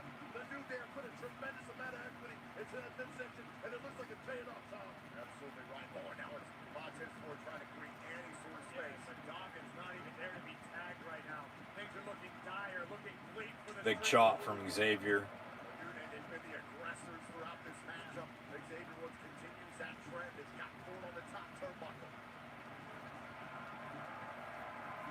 Xavier was, what is he thinking here? Montez Ford in a world of trouble.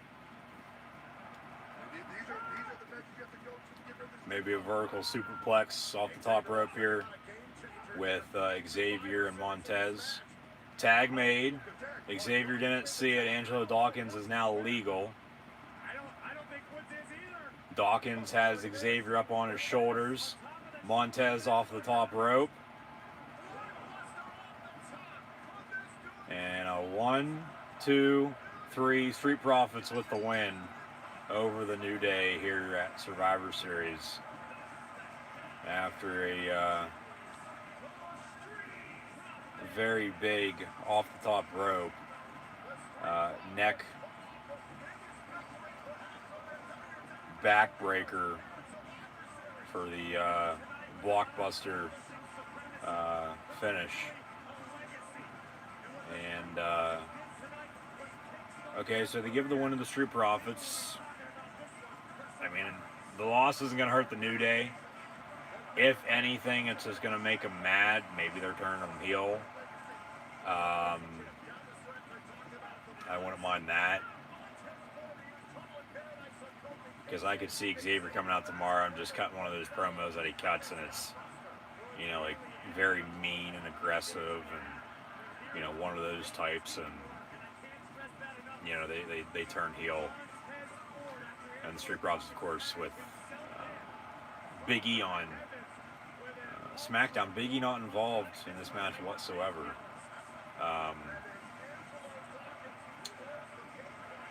He did come out, but he wasn't involved ringside by any means. But they're not going to hug it out, maybe. Handshake, fist bump, and now they hug it out. Honestly, the Street Profits are I mean, even if you want to consider them the same generation, the Street Profits, or if you don't, they're this generation's New Day, even though the New Day's only been around for like 6 years. So, they're still all together because the timing, when it all comes down to it, it's the same, only a few year difference.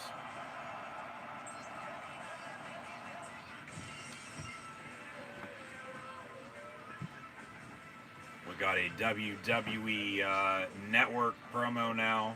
We're going to get a WWE 24 on Keith Lee, a chronicle on the Usos. Liv Morgan getting her own show as well. We've had some recent... Okay, we now know the pay-per-view schedule all the way until SummerSlam next year. And it's the same as what it was this year. So, more WWE Untolds, NXT TakeOver with War Games, WWE TLC next month as well. But we've had a lot of Undertaker stuff the past month with the 30 Days of the Dead Man for the final farewell this evening. That's just going to set up the Mania match. But we got Survivor Series tonight, okay?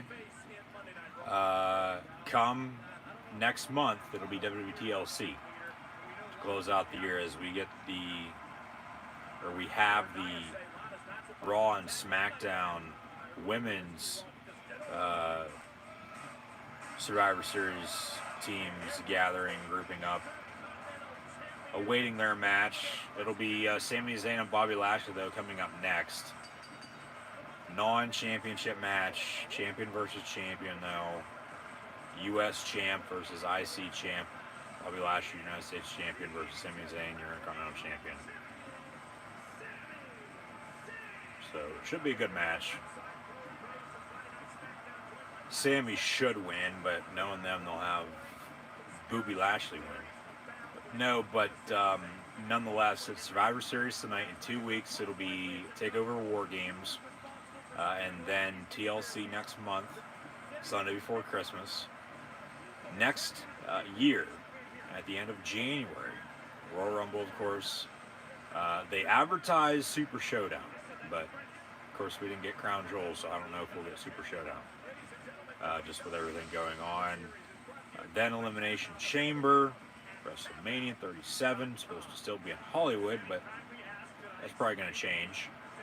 And then, of course, as it was from after WrestleMania this past year up until now, until SummerSlam at least, and then from SummerSlam on to Survivor Series, it's going to be the same pay-per-views for the next year, unless they, switch a few from month to month.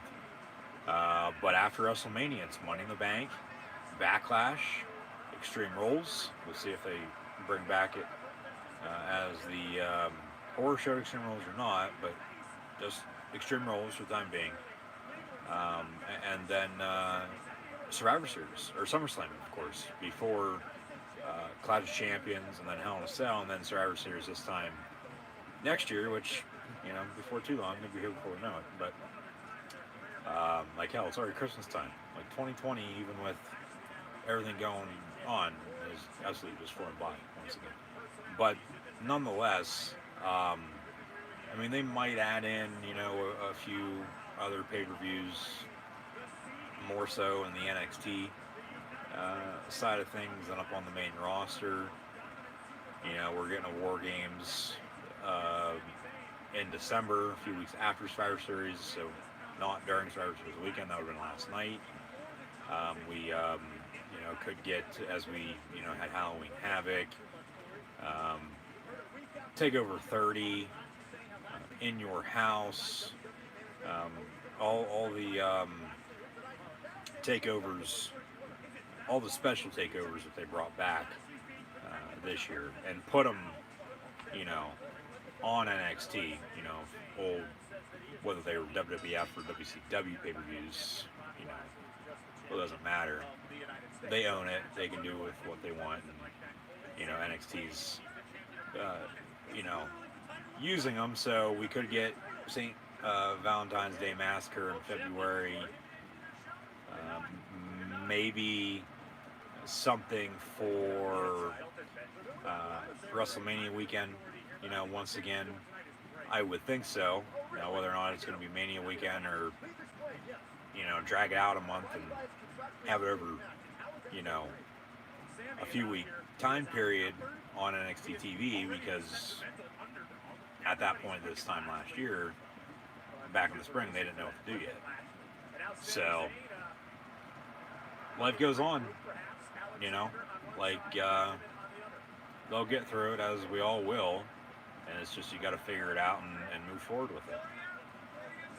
So Sammy ringside, as the Hurt Business did come out with Bobby Lashley, and with MVP, Shelton Benjamin, and Cedric Alexander all ringside, Sammy trash talking them, and then Bobby Lashley from behind taking him out. Now they're back in the middle of the ring fighting. So see how this goes, but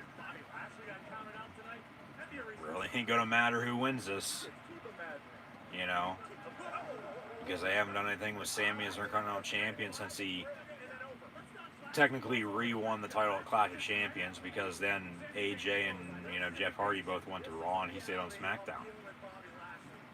Would have thought by now they would have run with Kevin Owens and Sami Zayn for the Intercontinental title, but obviously not. Still waiting MVP to turn on Bobby Lashley and put the U.S. title back on him. But then what are you going to do with Bobby Lashley? Because he doesn't deserve, because he's not good enough to win a WWE title, go up against Drew McIntyre again. Like, who the hell is going to want to see that? We already saw that. You know, do something else. But as mentioned, Bobby Lashley is a United States or Intercontinental Champion.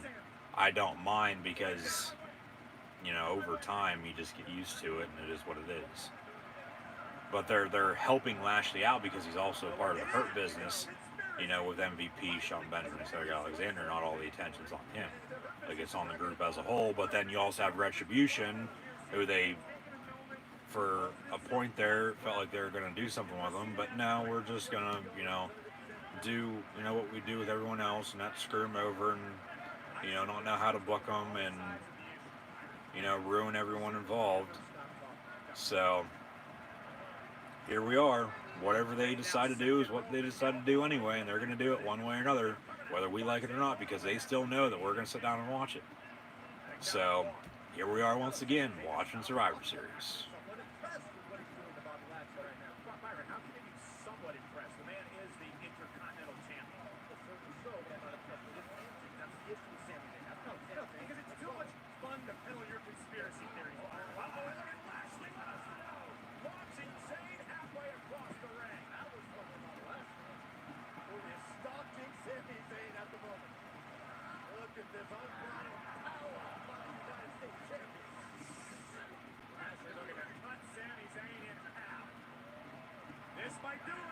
Bobby Lashley off the ropes with a spear in the corner on Sami Zayn. Neck breaker.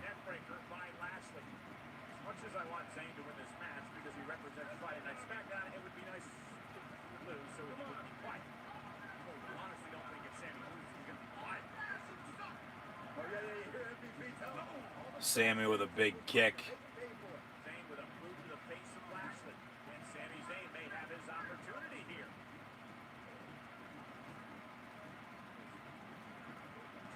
Sammy gonna go for a vertical suplex. No, Lashley has him up in the air now. Just drop him. There we go. Vertical suplex there from Bobby Lashley to Sami Zayn, with the Hurt Business once again ringside.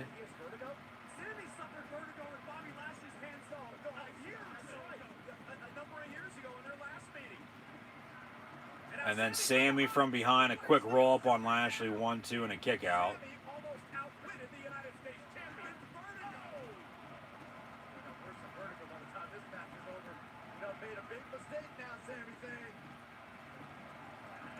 And Sammy rolls out of the ring in front of MVP, Shelton Benjamin, and Cedric Alexander. Shelton and Cedric were in that battle royal that Miz won earlier if you're just now tuning in.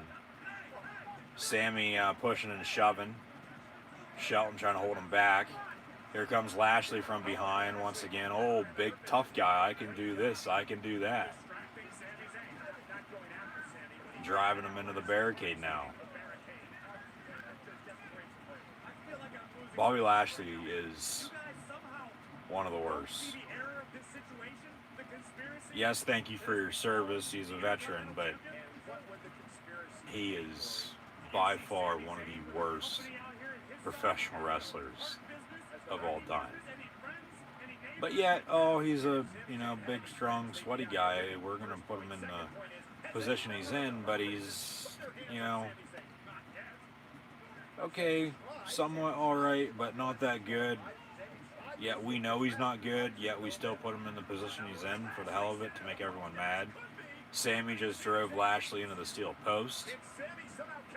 We're about to have kickoff on Sunday Night Football from Sin City, Las Vegas, Nevada, with the Kansas City Chiefs, the defending Super Bowl 34 champions, up against the Silver and Black Raiders. It'll be Andy Reid and John Gruden, good friends. Patrick Mahomes and Derek Carr. Sami Zayn in the meantime trying to take off the top turnbuckle. Shelton and Cedric see him doing it now. They stop him. Here comes Bobby Lashley. Lashley going to go for a spear. No, he just picks him up and slams him down. Sammy maybe for the Aluba kick there, but no, Lashley just picked him up and threw him down. Big rematch with Kansas City and the new Vegas Raiders. They'll be the Raiders regardless of where they're located at. MVP just tripped Sami Zayn. Whether they're the Oakland Raiders, the LA Raiders, the Oakland Raiders again, or the now Vegas Raiders, always be the Raiders, but a big rematch earlier on in the season. Just due to the fact the Raiders went to KC earlier this year and beat the Chiefs at their home stadium in Kansas City at Arrowhead and knocked off the defending Super Bowl champions for the first loss this season. Sami Zayn going to suffer a loss tonight at Survivor Series as well. Bobby Lashley picking up the win, put him in the Chris Masters lock for like 2 seconds, and then Sami tapped out. So, no, that wasn't a wrestling match. That was just, I don't know what you'd call that. We'll call it Bobby Lashley wins because Bobby Lashley can't wrestle. Feel bad for Sami Zayn. Sami Zayn is one of the best. Hopefully they put him up with Owens for the Intercontinental title on Friday Night SmackDown. That would be even better than whatever Roman Reigns is going to be doing, moving forward after tonight. And probably anything better than SmackDown's done as of late as a whole.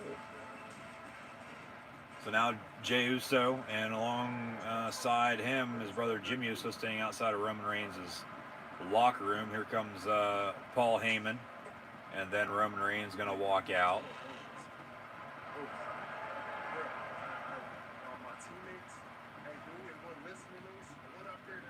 Roman Reigns now with a new t-shirt, as he's the head of the table.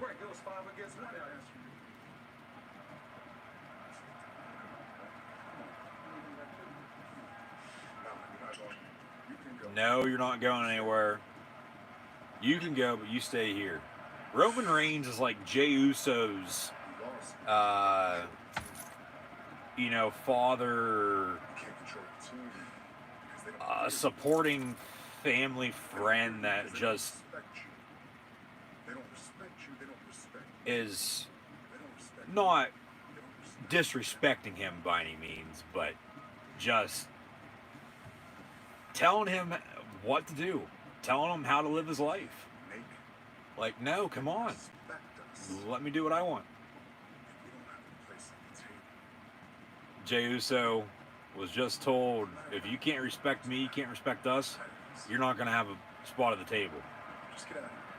So Reigns pissed off at Jey Uso, and what I say, it's tying into everything going on with Roman Reigns and the bloodline with the family, with Jey Uso being the last one standing on SmackDown and then not being able to pick up the win. Which I get it, it is interesting, it makes sense, but at the same time, it doesn't make any sense.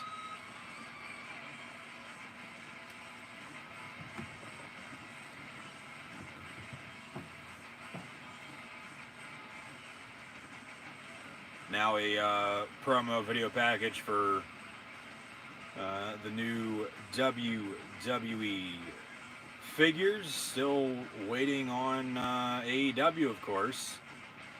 But make your collection elite. And now, as we're about to kick off from Vegas with the Chiefs and Raiders, we'll also get Asuka and Sasha Banks in the Raw and SmackDown Women's Championship match. Thank you once again for tuning in and watching. This is, in fact, my WWE Survivor Series live reaction play stream. So be sure to like, follow, and subscribe on social media. Links in the description below. Thumbs up button. Share hashtag WWE, hashtag Survivor Series, hashtag Undertaker. And it seems like they're going to be saving all the Undertaker stuff for later on, which is probably the right thing to do. That should be the main event, because if they're going to have somebody come out that nobody's expecting to confront them, as mentioned, you know, to face off at WrestleMania potentially, you know, that needs to be the way, you know, the show closes out.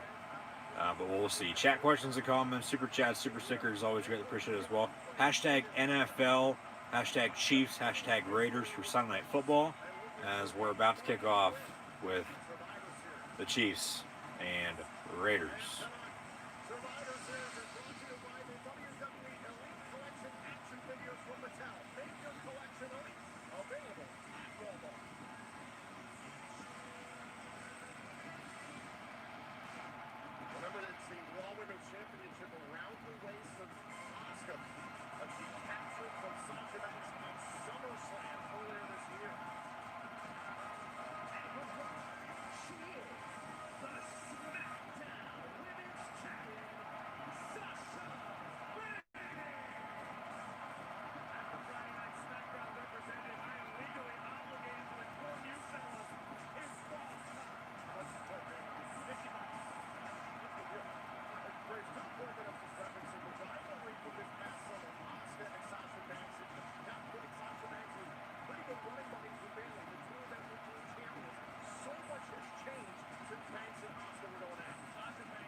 It is champion versus champion, Asuka versus Sasha Banks at Survivor Series.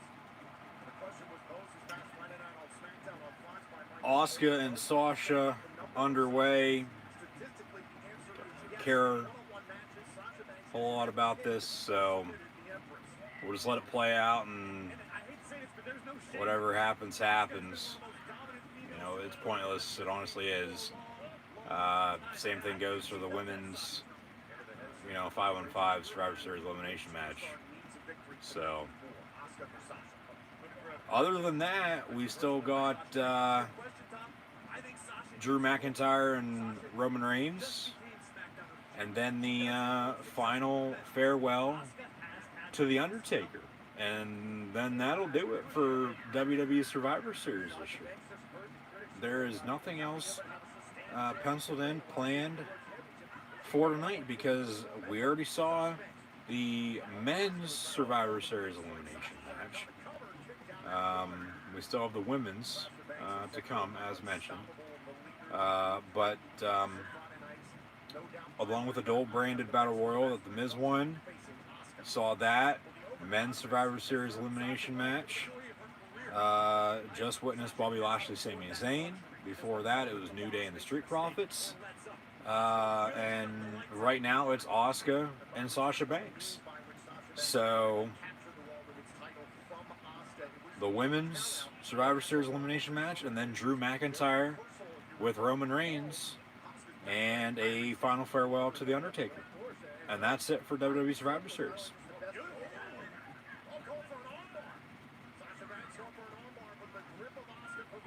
Yeah, that's it. There's nothing else planned. Unless they add in, a match or a segment of some sorts, backstage, in-ring, promo-wise, vignette, video package, whatever, No, this is going to be it.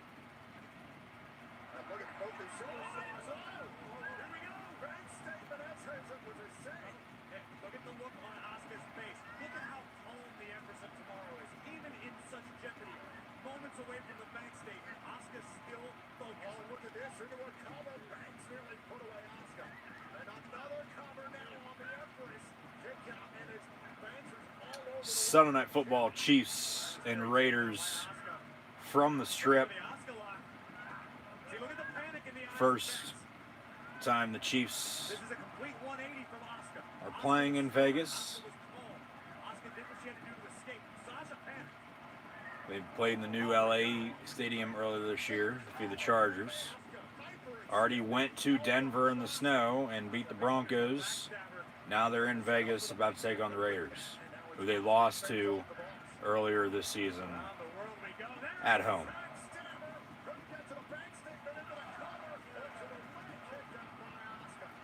Kick out by Asuka on the pinfall.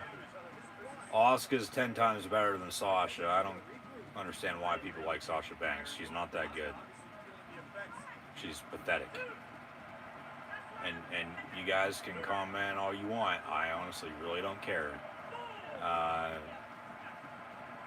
do not like Sasha Banks whatsoever. She is not that good. She's not.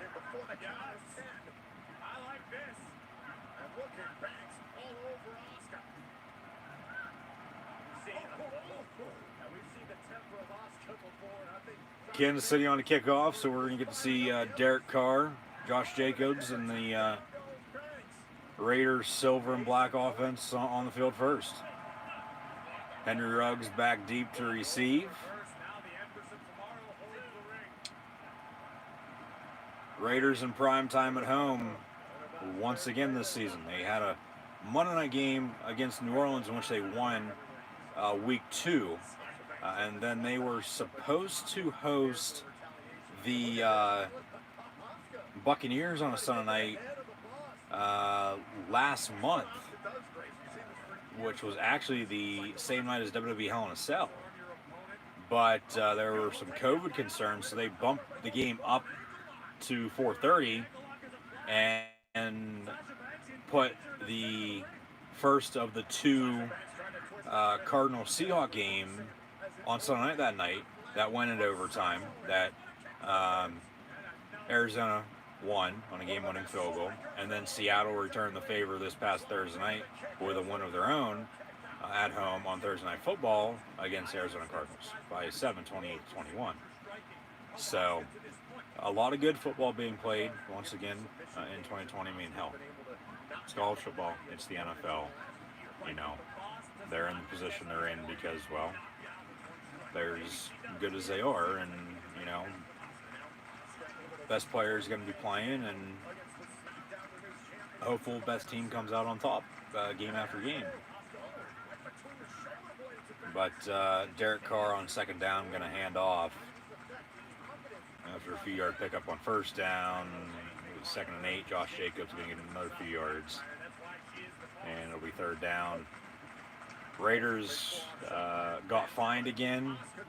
Actually had a draft pick or two taken away because they weren't following among some other teams, weren't following the NFL's guidelines for COVID, which I can understand, but when, for the most part, every team's, following an ordinance and you're not, well, of course there's going to be punishment. So Derek Carr first down pass to Darren Waller, first down for Raiders.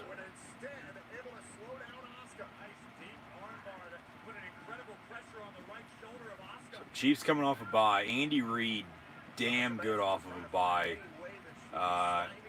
as a head coach, whether that be in Philly or Kansas City. Been to a few Super Bowls, won one this past February, and Kansas City on the road in primetime against the Raiders. Should be a good game. Should come down to the wire. Raiders are going to call a timeout. We'll make sure they get everything set.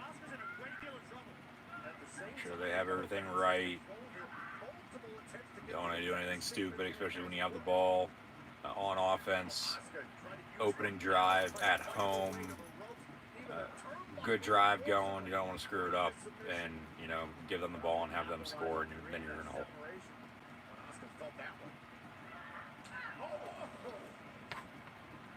Into the face by Vance. And now on the move. Look out for Asuka. A SmackDown Women's Champion trying to corral the Raw Women's Champion in the center of the ropes. Very impressive athleticism from the SmackDown Women's Champion. Asuka out of sorts on the apron. Can Banks capitalize? Banks picking up the pace. Oh, went for a kick to the midsection. Caught by Banks. And wherewithal from Sasha Banks.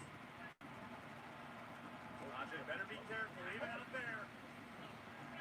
Oh, and back to the ankle lock.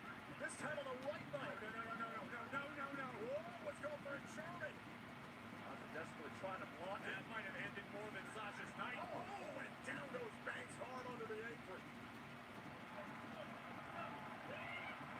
Oh, and the hip attack, and down goes Banks on the floor. To this point, Sasha Banks has taken a beating. Both of these women leaving it all in the ring. But Asuka with a distinctive upper hand right now. Look at this once more. Asuka on the apron with the hip attack. Oh, wait a minute, and look at Banks able to retaliate there. The officials count was up to 5, now up to 6 on Asuka. Asuka was trying to get this match back in the ring, not wanting to settle for a count-out victory. Hey, Banks brings the fight to the Empress. And now it's Sasha Banks who's reset the 10 count by doing so and goes after Asuka. Looking for a suplex on the floor. Oh. Not what Banks was looking for. Asuka using the environment from the top with a barricade and the double knees. Sasha Banks was looking for the meteora, the knees of her own to flatten Asuka. But the Raw Women's Champion a step ahead. Down to 7. Well, someone's got to move quick. Down to 8. Have it to the count of 10 to get back inside the ring. A risk of count out, and both superstars are back inside. Close. Watch this again. Asuka punching Sasha Banks.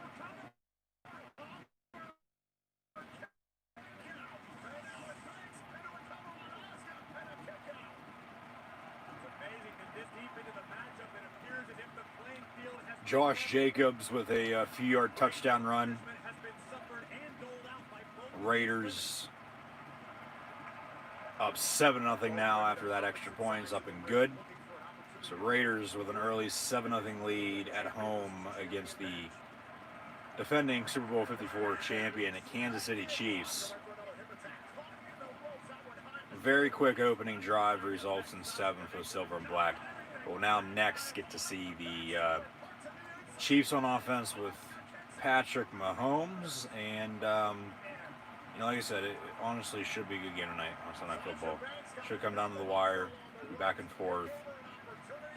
30, 27, 28, 24, somewhere in there. One of those games, maybe even a little bit more high scoring than that. But Kansas City coming off a bye, so I don't really know how they're going to be playing. Honestly, really haven't seen Kansas City play in person, at least, watching on TV, just due to the fact that they haven't been on for myself around here lately.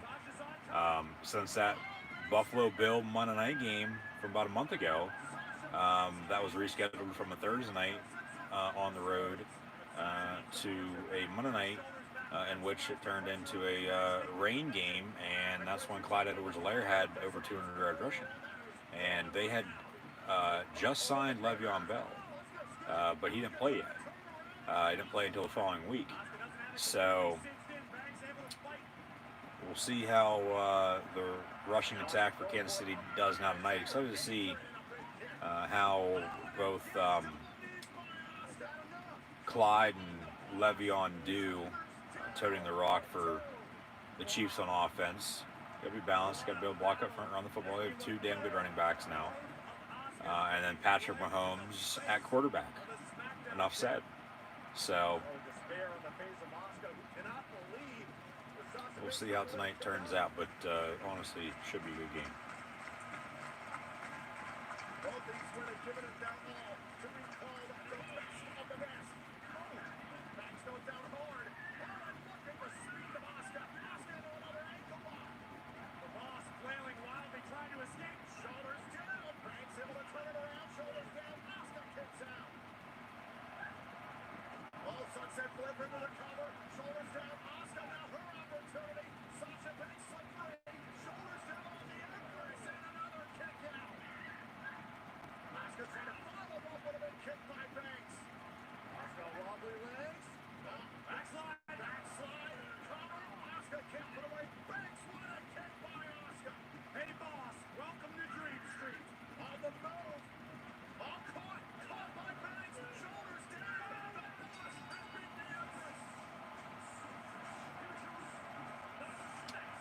Sasha Banks with the win over Asuka, and moving forward, just like all these other matches that are pointless. What's now next for both Asuka and Sasha Banks?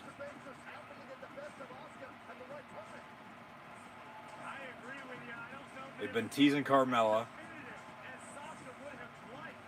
We could get Bayley again. Should never took the women's championship on SmackDown off of Bayley, though. Last month at Hell in a Cell. Sasha doesn't deserve it. I personally just don't like her. She's not that good. I don't get why people like her.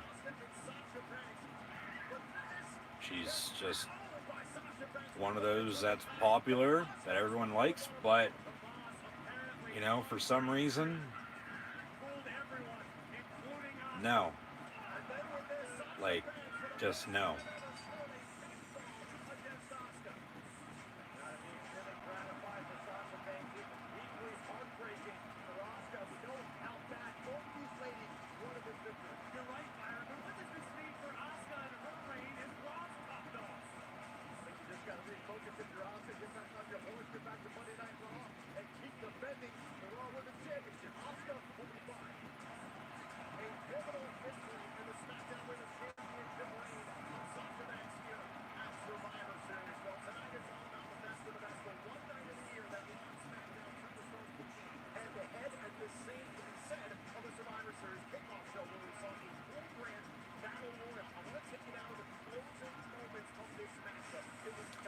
All right, now we're going to get a recap from earlier tonight on the kickoff pre-show with the Dual Brandon Battle Royal that Miz won.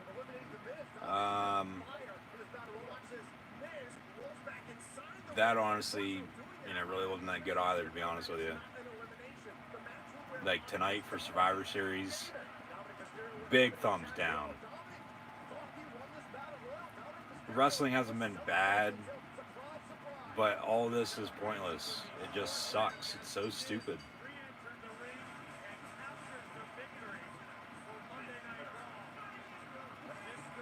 The only way they can save this is if they have something big happen with The Undertaker. And highly doubting that. So Shot in the Dark by AC/DC. Once again, the official theme song for WWE Survivor Series. Do not own that song by any means, or any noise or music or sounds you hear, other of course than my voice. So just want to make that clear. Don't own Shot in the Dark by AC/DC. It's just playing in the background due to the fact I'm watching WWE Survivor Series. So don't do what, sometimes you do. And as we see Gobbledygooker, of all things, walk around backstage with 24/7 title, now there's a big pile of bird seed. So Gobbledygooker's found heaven. And the Gobbledygooker throwing birdseed all over the goddamn place. Here comes Akira Tozawa now out of some trunk with an official referee. Quick roll up, 1, 2, 3, and Akira Tozawa is once again your new 24/7 champion. R-Truth now from behind with that bag of birdseed. Hits him in the back with it. Cover. 1, 2, 3, and R-Truth, new 24/7 champion. But the referee has some type of hood on, so I'm thinking maybe, the ref, the ref was a ninja. I was thinking there maybe the ref would turn on R-Truth and become the new 24/7 champion, but not the case. Now next, the Women's Survivor Series match between Raw and SmackDown.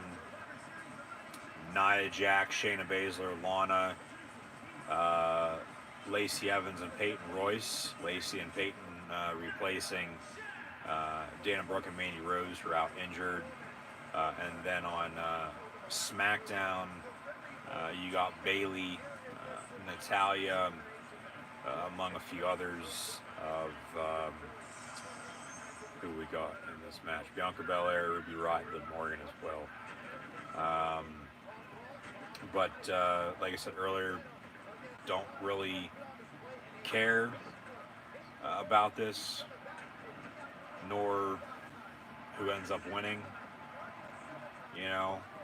All I do know is that you show the video package of Lana being put through a table. The one thing I do know that's going to happen is Lana is going to go through a table tonight at some point by Nia Jax. And that's getting so goddamn annoying as it is too, whether they think it's funny or not. It's just an ongoing joke. It's pathetic. Just stop. As much as I hate Lana, she doesn't deserve that. They're just trying to make Nia and Shayna as women's tag team champions look as strong as possible, which I get it, I understand it, but still, come on.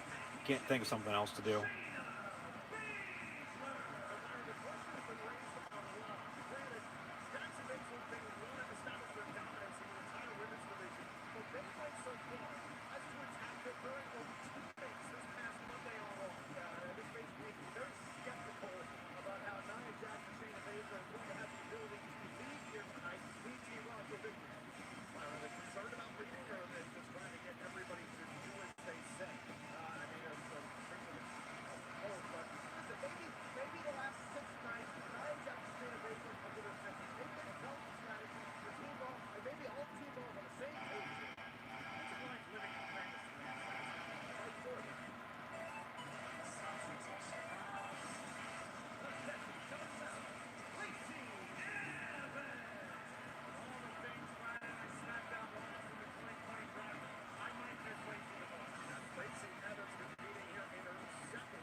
Peyton Royce with a new hairdo.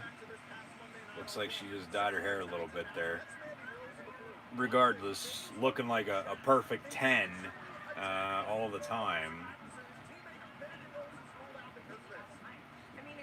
And they, of course, wrote off Dana Brooke and Mandy Rose and put in Lacey and Peyton. Postman Pierce made that official.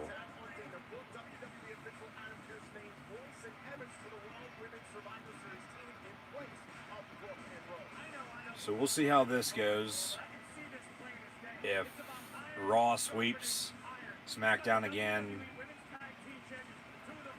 obviously you know who backstage at least they're pulling for to have a better show.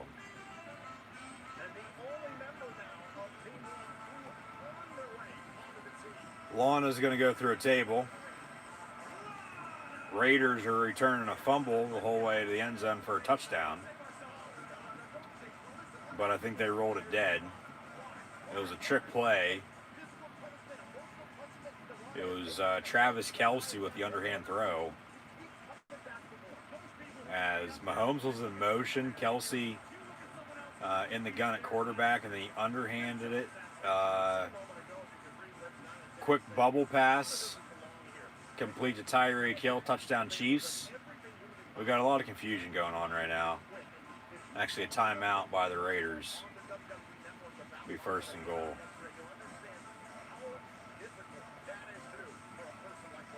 So the Raiders are down to one timeout here in the first half with 4:06 to play in the first quarter. Not a good thing by any means, but it's not like it's the second half. It's only the first half. I doubt it'll come back and bite them, but you never know. Comes Bailey, former women's champion on SmackDown before she lost it to Sasha Banks last month at Hell in a Cell. Inside Hell in a Cell.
Peyton Royce and Liv Morgan, they should be the final two.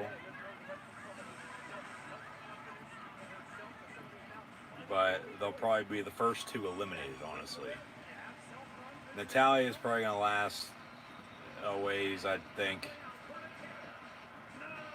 They're going to try to make Nia Jax look as strong as possible. Her and Shayna will probably be butting heads.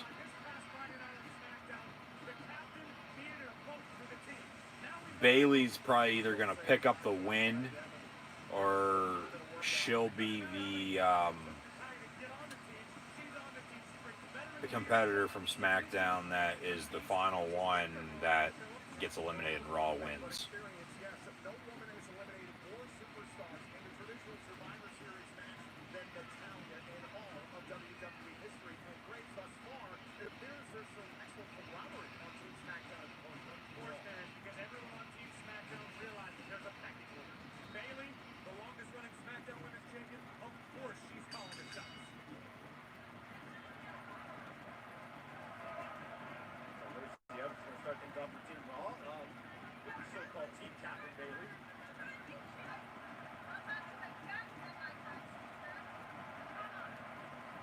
Bailey already trying to get to the head of Lacey Evans. Two superstars, no strangers to each other. And here comes Bailey to start things off. And SmackDown's got to be hoping this is not a repeat of what happened. But to kick off the Survivor Series pay-per-view, the Raw men's team, a clean sweep of Team SmackDown. Beautiful sight for Team Raw. So, who saw that coming by? And the way things are going to Styles and company. Absolutely did not. And it just shows So our co-main event, as thought, what I said earlier, or so no, this is probably gonna be the co-main event of the night. It is. Here we are. Bell rings. Match underway. It's the 5-on-5 women's Survivor Series elimination match. And then we'll get Drew McIntyre and Roman Reigns along with the final farewell to The Undertaker. And that'll do it for Survivor Series. That's literally it for Survivor Series. Just... I don't like rating, but if I had to rate this, it'd be a -2 out of 100. Like, no. Hopefully TLC will be better. It seems like it's every other, is good. Like, Hell in a Cell was pretty damn good last month. Well, here we are, next in line, not so much. So, it just depends. It's all just, what's going on and, how the stories are going with all the booking. And if only the booking was better, I've been telling you, everything else would, be better as well. But no, we're going to do it the way we want it. So, all right, so be it.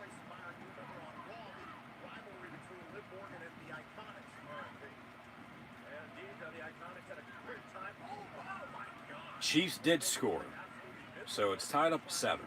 We did have some confusion, but tie ball game at 7 apiece, Sunday Night Football, with the Chiefs and Raiders. Second down for the Silver and Black. Thank you for tuning in and watching. Be sure to like, follow, and subscribe. But currently we got the women's 5-on-5 Survivor Series elimination match going on. As it is the co-main event of the evening, we'll get McIntyre and Reigns and then Undertaker's farewell to close it out. But just, they didn't sell to any of us, I don't think, especially myself. Everybody has their own opinion, but they didn't do a good enough job selling the pay-per-view. Building towards it, the build was awful. Like, they had everything announced the night after Hell in a Cell. Like, build towards the actual pay-per-view, why don't you? Keep people on the edge of their seat. Make them want to tune in and watch Raw and SmackDown. I understand social media, but if you do everything all at once, well, yeah, no shit. Nobody's going to watch it. Then you wonder why nobody's watching it week after week. Whether the numbers go up or not on the ratings. I could care less about ratings. I just want good wrestling. Like, come on. Is it that hard to ask for? Well, supposedly so. Because, like I've always said though too, they're, regardless of what we want or what we say, they're going to do what they want regardless. Okay? And, okay, like, it's just, is what it is. Like, they know we're still going to watch, so, well, we do what we want. We'll listen, but not really. So, it is what it is. I do watch AEW, and it is. Don't get me wrong, I know. It's just, when it's good, okay, of course, then we always expect that. For some reason, they always just let you down the next time. Because like I said, for pay-per-views, it's every other, by just how it's gone as of late. With, you have a good one and then a bad one, good one and then a bad one. No, but I watch AEW every week. Yeah, I know. Yeah. And honestly, they, All Elite Wrestling, my opinion at least, to an extent, because you have all the talent you have and all these other, and all the companies, they honestly saved pro wrestling. You think about it, but and that's why everybody, whether they have watched this for however long or watched old wrestling and then quit watching wrestling, or watching wrestling again, it's because of AEW. So Lana about to go through a table at some point here. Shayna kicking her out of the group. It's Rusev Day for Miro, for everyone that watches both, but still. Yeah, I know.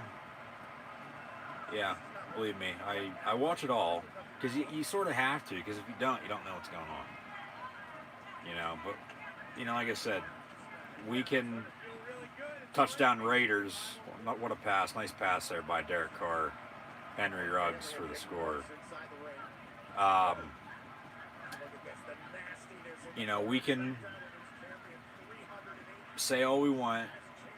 They're still going to do what they want regardless, because whatever they think is best for business. Until Vince is gone, this is how it's going to be, and it's just a sad truth. So, yeah. It's been a while. I couldn't put a exact year to it. But do have some good memories for The Undertaker, as we're going to bid farewell to him tonight, but all it is going to set up a Mania match with somebody. Just don't know who's going to come out and confront him. So, yeah, that's that. Yeah, but I watch it all. I mean, you have to, like I said, because if you don't know what's going on. And they all copy each other one way or another at some point. Like, they both had contract signings last week. I don't know if you caught that.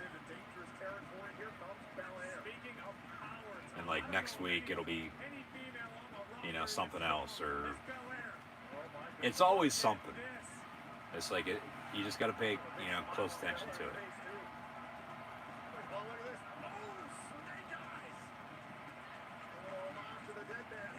Well, I said earlier, because I said this back at WrestleMania 36. Go check the live stream out. It's on here. There's audio, video proof of it. That I, at that point this past April, thought the best bet for The Undertaker next year at WrestleMania would be The Fiend Bray Wyatt. The Fiend Bray Wyatt and Alexa Bliss versus Edge and Beth Phoenix doesn't make any sense. No. That's what the rumor is. Hopefully they don't go that route.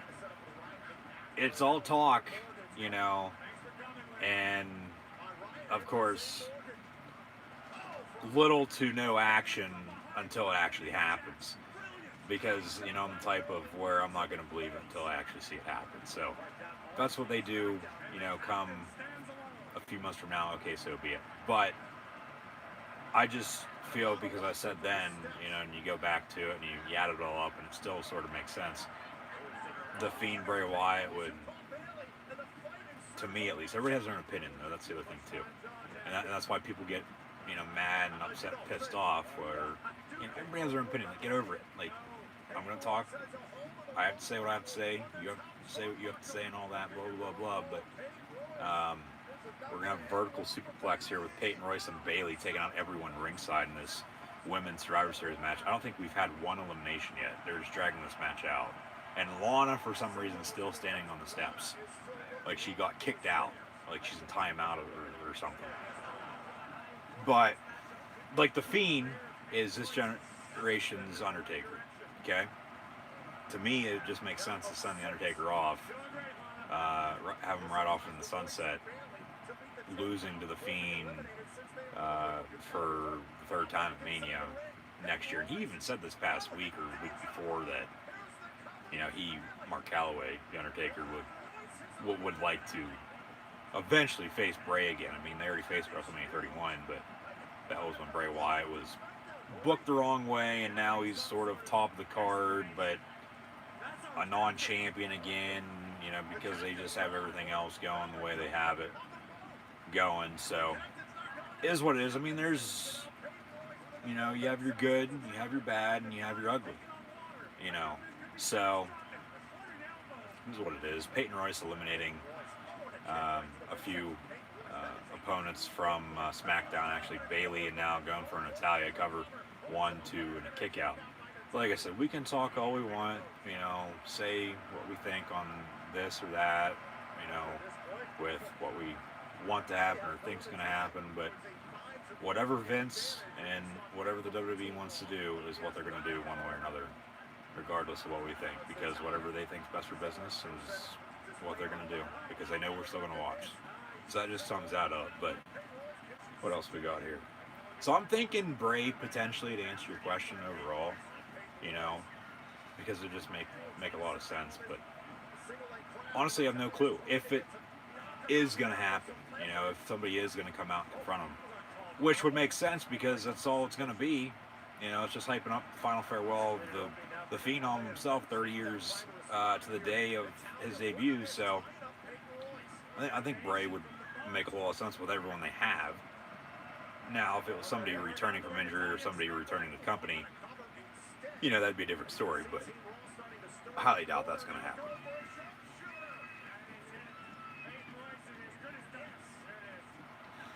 Yeah, which, you know, makes sense. Like, he's still likable, still popular.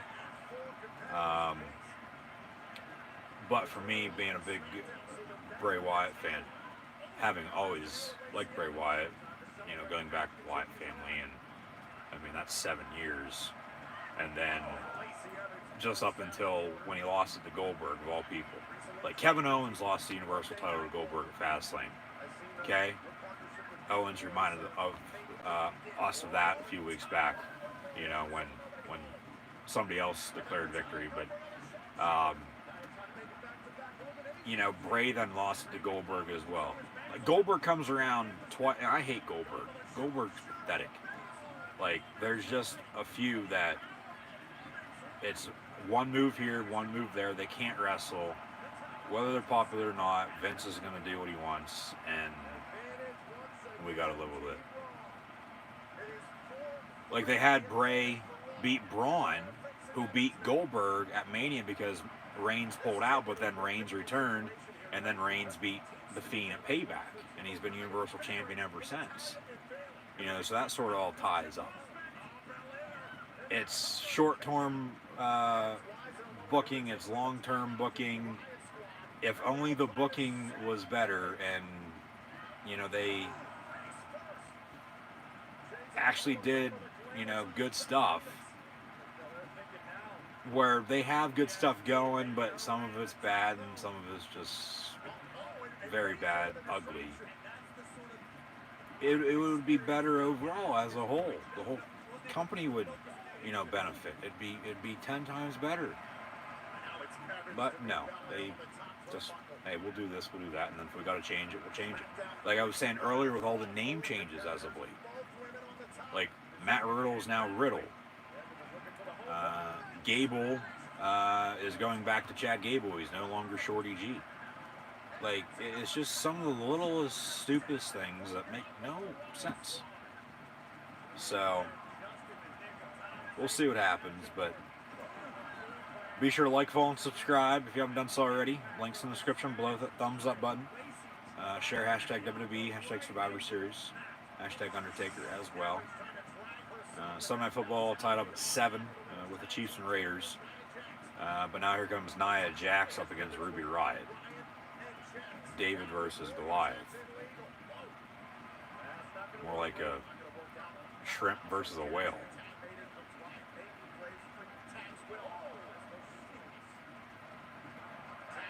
Liv Morgan illegal again. So Liv Morgan in there off the ropes. Another tag made. Here comes Ruby Riott. And Liv and Ruby working together to take out Nia Jax. I'm surprised they haven't made her look as strong as they normally do. Another tag made. Here comes Liv Morgan. But, yeah, those are my thoughts on, you know, a few of those things. I mean, it has their own opinion, and like I said, you got to respect it. So,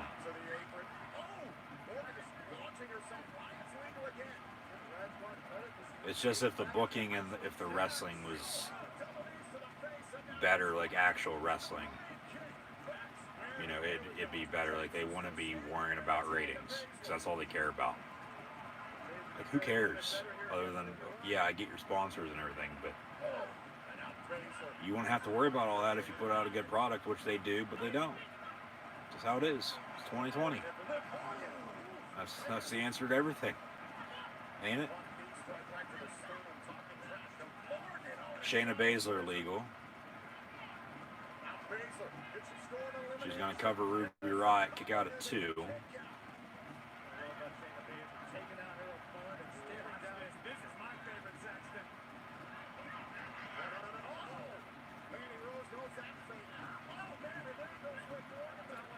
Ruby with a quick roll up on Shayna, kick out at 2.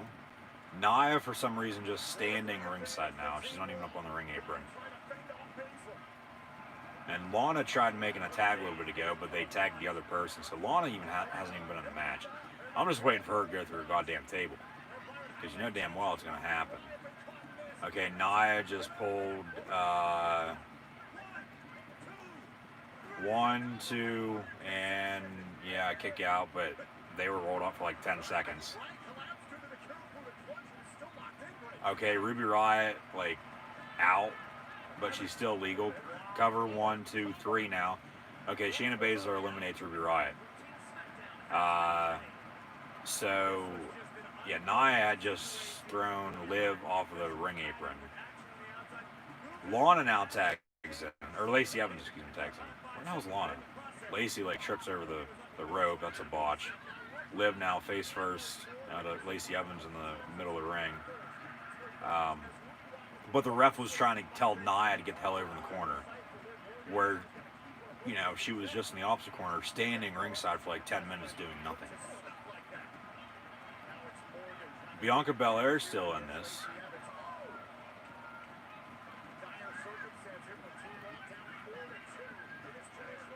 Honestly, really don't like her either.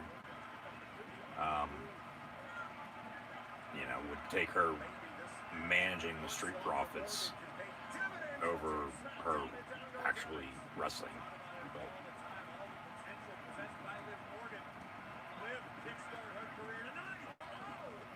Liv 1, 2, 3 on Lacey, and Lacey Evans has been eliminated. So now Lana, like, being told to, like, stay back, like she's that annoying little kid that keeps asking questions. So Nia Jax and Shayna Baszler are, like, yelling at her, telling her to leave, but she's still standing on the steps. So it's down to 2, technically 3 though for Raw. It's Nia Jax and Shayna Baszler face to face with Liv Morgan and Bianca Belair SmackDown. But Lana's still in this. Lana's probably going to stand tall after all this. She's going to be putting Nia and Shayna through a table. I bet you any money. DDT from Liv. Off the ropes. Big kick to Nia Jax, who's now back up on her feet. Liv now. Samoan drop from Nia Jax. Cover. 1, 2, 3. Liv Morgan eliminated. Bianca Belair still in this against Nia and Shayna, along with Lana. Or Lana's probably not even going to do anything. Nia and Shayna are going to win. They're going to all celebrate together, and then Nia is going to put Lana through a table once more ringside. Just because that's the running joke. That's getting so annoying. Like, just quit. There's nothing else you can do, like I said earlier. Like, come on.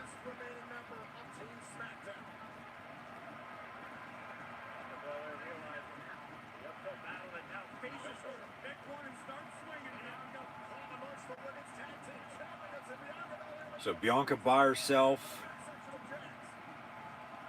taking on Nia Jax and Shayna Baszler. Lana's still in the corner, standing on the steel steps, not doing a damn thing. Drop kick after a backflip, kip up, right hand, another right hand. Bianca now off the ropes. Frog splash, but Nia gets her knees up. pick up Bianca Belair now. Throw her down on the power slam. Nia off the ropes. Did you feel what I just felt? Shaking. Leg drop from Nia.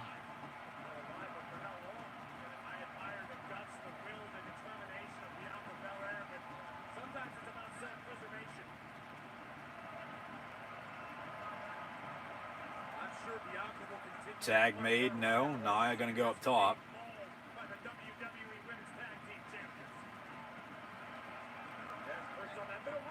And then Bianca with a kick. Nia goes flying ringside. Bianca from behind on Shayna. Quick roll up. And they go a little too far with it.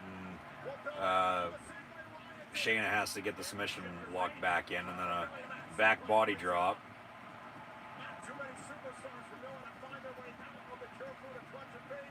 Bianca off the ropes. And then they get the submission locked in again. Shayna gonna make Bianca tap out here. And then Lana's gonna be going through a table here in the next few seconds.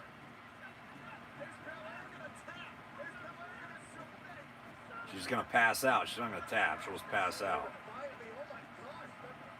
She's actually fighting back. She's not going away easy.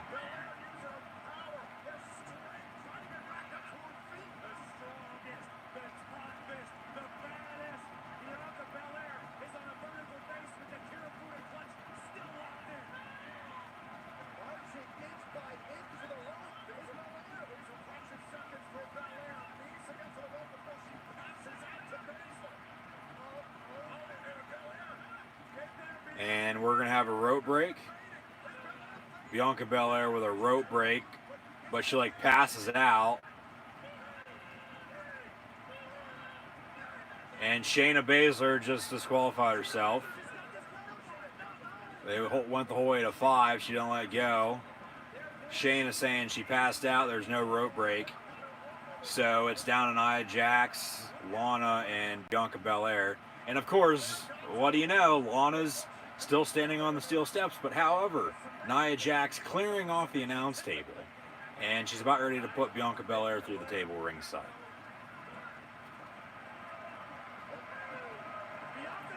Bianca throwing, or pushing Nia Jax into the steel steps. And Nia now chasing her down, going to throw her into the barricade. 8 count. 9 for both.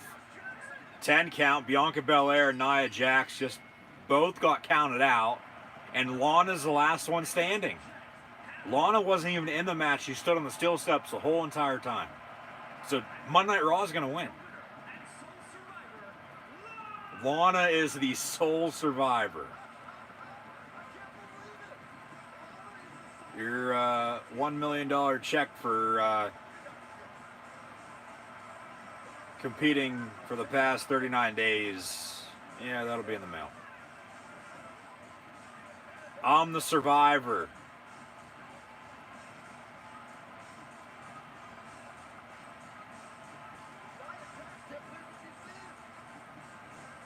Come on, this is pathetic. This is awful. This is awful. Just give me a goddamn break. Nia's going to be pissed, so she's going to put Lana through a table now. Because Bianca and Nia just counted each other out. They went over the barricade.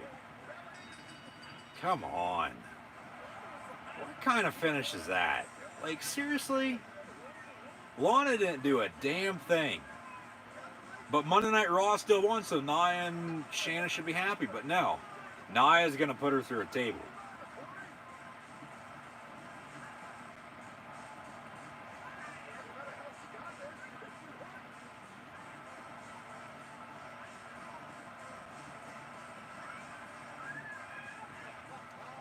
Lana is the best.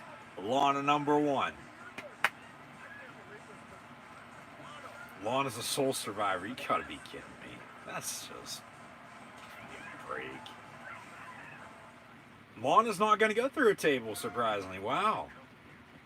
They fade to black and hit the credits on that match. We still got our main event to come. with Drew McIntyre and Roman Reigns, a champion versus champion match for no titles, a non-championship match for the WWE Champion McIntyre and Universal Champion Reigns, along with the final farewell for the Undertaker. That is still yet to come. So yeah. Now we got a weather forecast. What is this for TLC?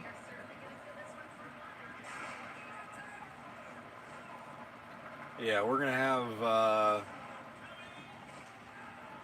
about 30% chance of getting hit with a steel chair. Another 20 of going through a table, and then yeah, about a 50% shot that you're gonna climb the ladder, jump off of it, through somebody, through a table ringside for WWE TLC next month.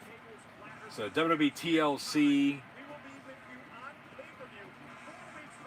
4 weeks from now, December the 20th. WWE Tables, Ladders, and Chairs, WWE TLC 2020. So the Scottish Psychopath and the Tribal Chief, Drew McIntyre and Roman Reigns, WWE and Universal Champions about to square off before the real main event, the farewell to the Undertaker.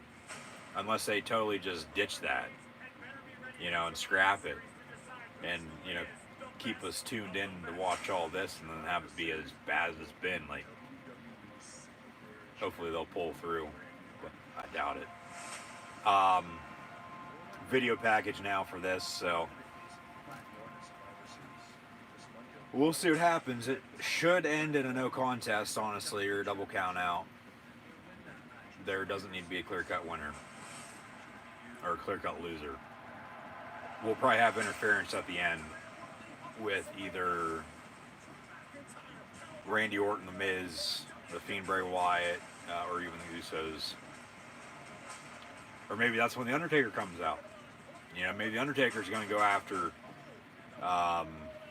McIntyre for the WWE title, or maybe Undertaker's going to go after Reigns for the Universal title on SmackDown. So we'll see what happens here, but disappointing for sure for Survivor Series tonight. Very disappointing. Like, I don't think there's been a worse pay-per-view in quite some time, even if they've, and I know for sure they've had bad pay-per-views as of late, but nothing compared to how shitty this has been tonight. Like, give me a goddamn break. No. Just no. The only way they can save it is if they put on a banger with McIntyre and Reigns, and then, you know, they get everyone talking. They close out the show tonight with, you know, making a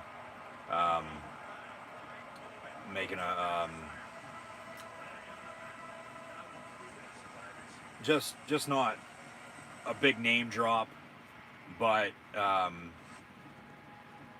just, how do I want to put it? Just creating some buzz, you know? Overall, get people talking. Have somebody confront The Undertaker and set up a WrestleMania match. Because that's exactly what's going to happen. We all know it. We just don't know who it's going to be. But like I said earlier, they're going to act as if they always do. On top of that, we never saw this coming. Like, no, we saw this coming. We just didn't know who the hell it is. Or who it was. Maybe it's Sting. Maybe we're finally going to get Undertaker and Sting. You know, Sting's been in the news lately.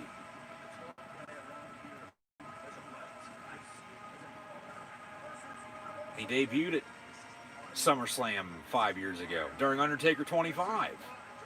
And then that set up, you know, Triple H and Sting for WrestleMania.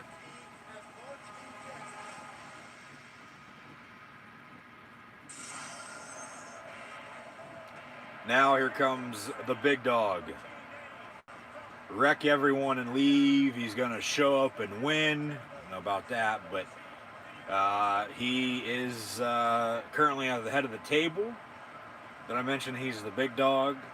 Tribal chief, head of the Roman Empire, Roman Reigns.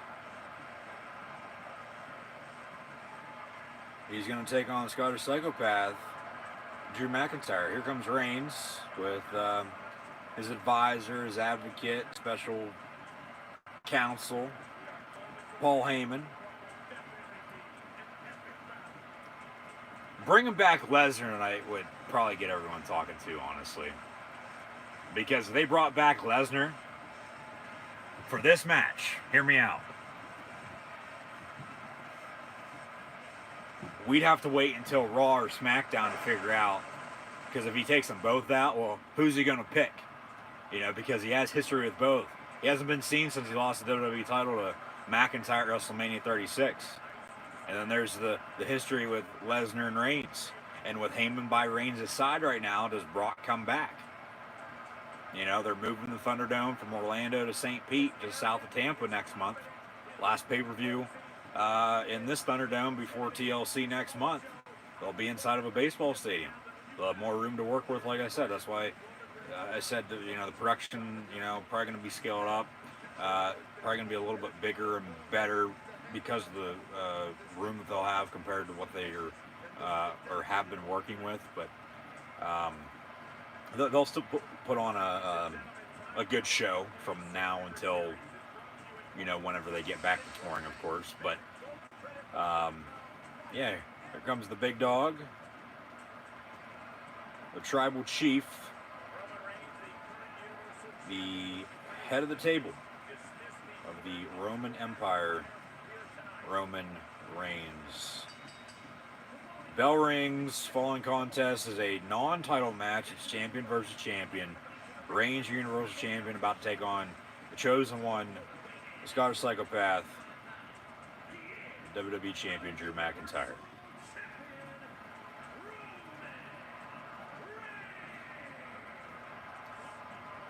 Watch out for Brock Lesnar, honestly. Keep an eye out for Lesnar during this match.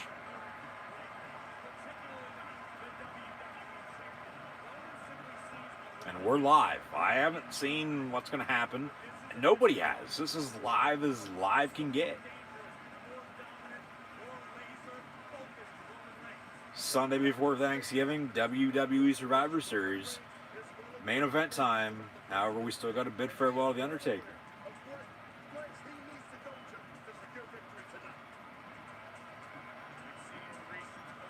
I think more people, including myself, like Reigns more now than they ever have before. The only reason why this is working is because there's no fans there. You know, it's all virtual. They can, you know, pipe in all they want. They still pipe it in when, you know, we're there to begin with.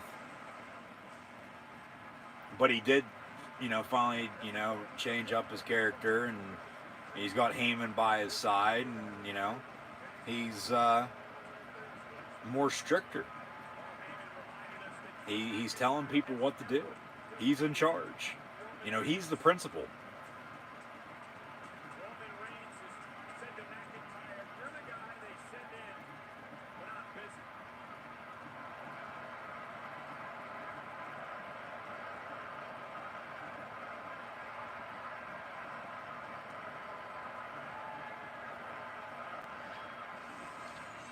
Now the new WWE champion, Drew McIntyre, just beat Randy Orton last Monday night on Raw. Orton's probably going to come out and interfere.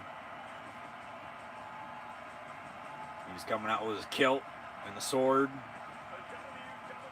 He needs to bring back Broken Dreams, because his Broken Dreams, hard to believe, come another 2 months, a year ago, that's when his Broken Dreams came true.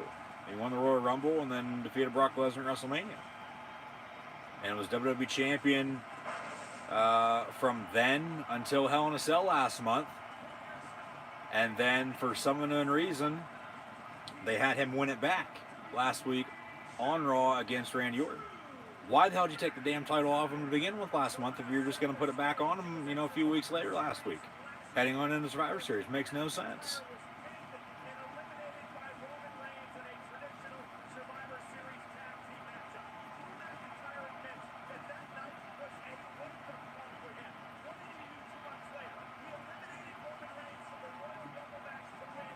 This is, in fact, as well, a WrestleMania 35 rematch. I don't believe Michael Cole just said that. If he did, okay, I'm repeating him, but they faced off WrestleMania 35 singles competition, in which I do believe Reigns picked up the win. Because that was right after Reigns had returned from battling leukemia. They had just got the Shield back together recently. They were going on their final run. Moxley left the company, went to AEW. He's currently their World Heavyweight Champion. He's going to defend against Omega in a few weeks on Dynamite. Should be a good one. Omega's probably going to become champion, which I'm all perfectly fine with. Because, hell, Moxley's held it since February. You know, so time's probably up, honestly. But then, you know, they've both gone their own separate ways. And then they had the contract signing this past Friday night because McIntyre just won the match, or won the title back in the championship match this past Monday Night Raw. So they had the contract signing, as AEW did this past Wednesday night as well. Saying earlier, they all copy each other regardless of whatever it is. And, you know, now we got this non-title match tonight at Survivor Series between the two major champions on Raw and SmackDown in the WWE. If only NXT was involved, you know, the NXT champion, you know, would be in this match as well. Reigns face-to-face now with McIntyre. They're both staring each other down, holding the championships high in the air. Sort of CM Punk returning against John Cena-esque. Oh, I can hold the title higher in the air than you. One of those.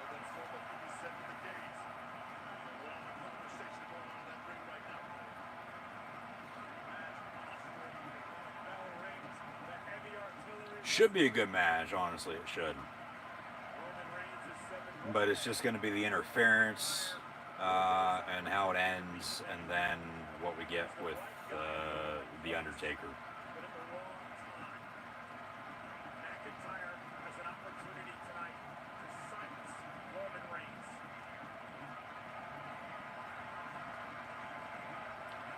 Keep an eye out for Orton, keep an eye out for Lesnar.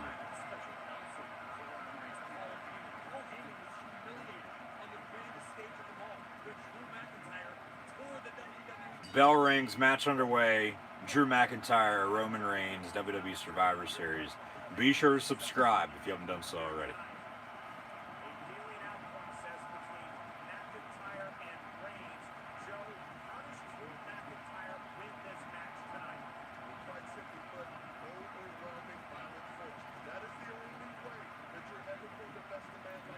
So we're underway, but they're both just walking in circles. Now they lock up middle of the ring. Yeah, they're calling McIntyre the Scottish Warrior. Like, Psychopath wasn't good enough. Call him the Chosen One, because that's what he originally was. And bring back Broken Dreams.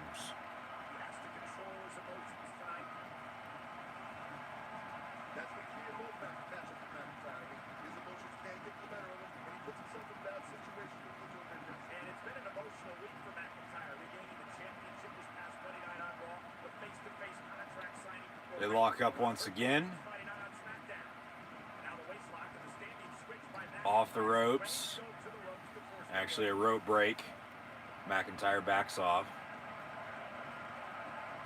Reigns has got other things on his mind as well tonight. You saw the confrontation with his cousin Jey Uso, who failed to help Team SmackDown keep Raw in a clean sweep earlier tonight. You know, 6 months ago, I would say that could be a factor in a Roman Reigns match. But now you've got Paul Heyman on the outside. So Roman can focus on what Hell, 6 months ago, Corey Graves, Roman Reigns wasn't even with the company. He was on hiatus. Because that would have been after WrestleMania. You know, he didn't return until SummerSlam. Because you'll never see it coming.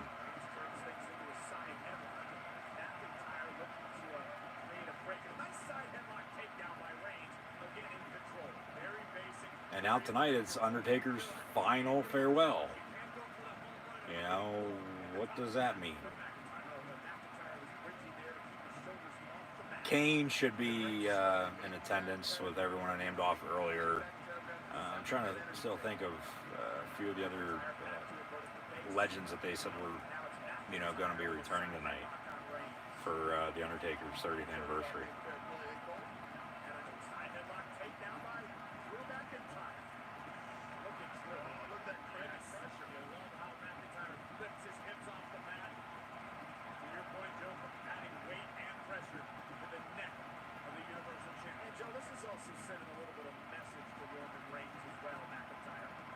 Michael Cole, Corey Graves, and Samoa Joe on the call on commentary ringside. Don't know why Lana didn't go through a table. She still should have went through a table after she was the last one standing. She was the lone survivor. She still should have went through a table, I thought. Why didn't she go through a table, WWE? Gave her time to shine, you know, now move on. You know, you're not going to do anything else with her, so, well, just do what you're going to do. Shoulder tackle from Drew. Reigns rolls out of the ring ringside next to Paul Heyman now, who's holding that championship title. It's McIntyre and Reigns, Survivor Series.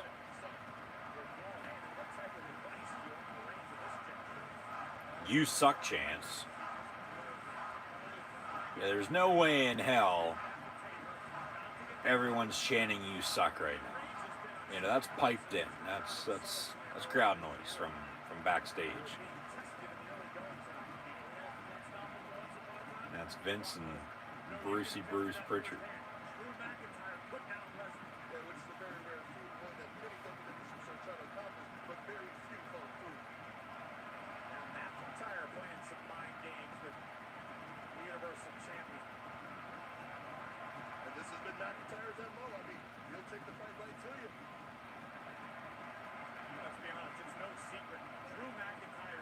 Reigns now back in the ring. They're going to circle each other again.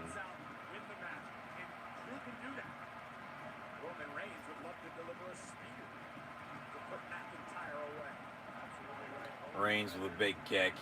Right hand.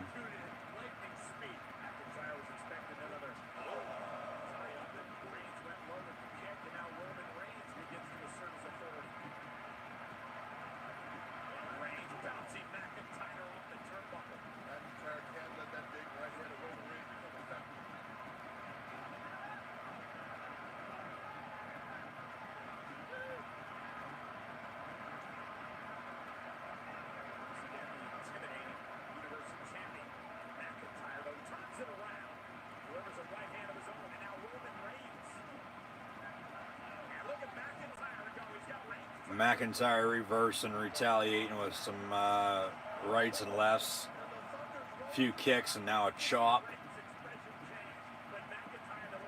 headbutt,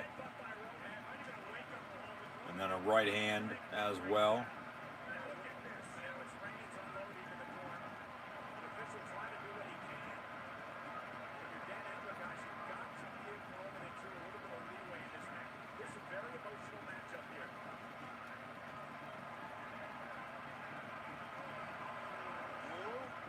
Drew gonna pick up Reigns, throw him into the corner.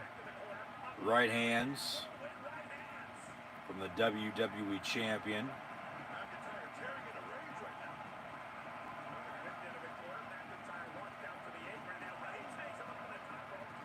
Big right hand from Roman. Drew standing on the ring apron. And then Drew off the steel steps, falls ringside.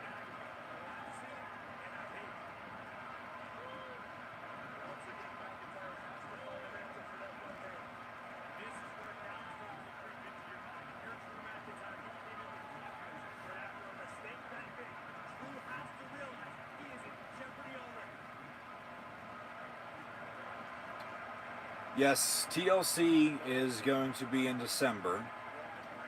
And then, okay, Keith Lee did get new music. Keith Lee debuted new music again tonight. I thought so. I thought that sounded different earlier. So we'll have to check that out in full, in length. But yeah, Keith Lee with some new entrance music up on Monday Night Raw, up on the main roster. But it's still not as old. It's not the same.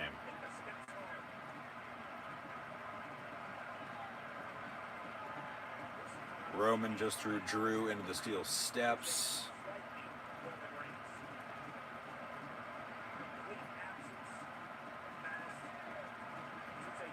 Reigns once again wearing that, as he did at Hell in a Cell last month, that glove, that, what do you want to call it?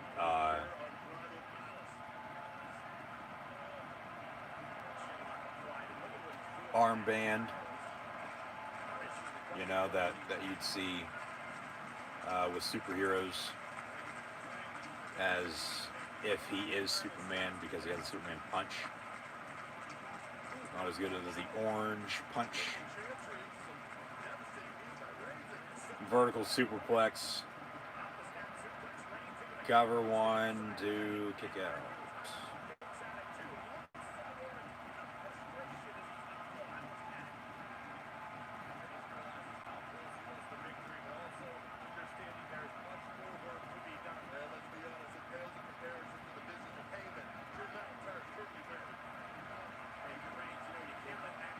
Reigns now with some rights and a headbutt, and now some forearm shots right to the face of Drew McIntyre. Cover, kick out at 2.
Reigns off the ropes. Big clothesline to Drew. Cover. 1, 2, and a kick out.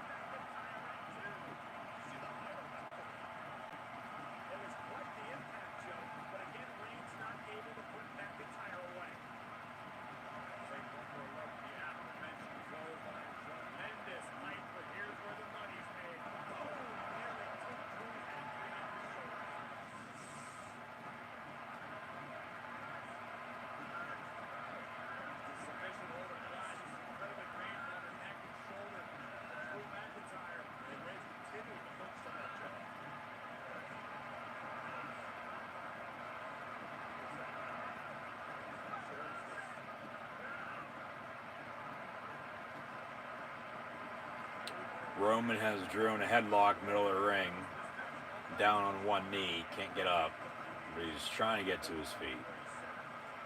Now they're both up on their feet. Reigns with a right hand, Drew with a right hand, yay, boo, yay, boo. Reigns with a kick into the corner, gonna send Drew coast to coast, and then now a few clotheslines from Drew. Off the ropes goes Reigns. Throwing him now across the ring. Neck breaker. Kip up from Drew.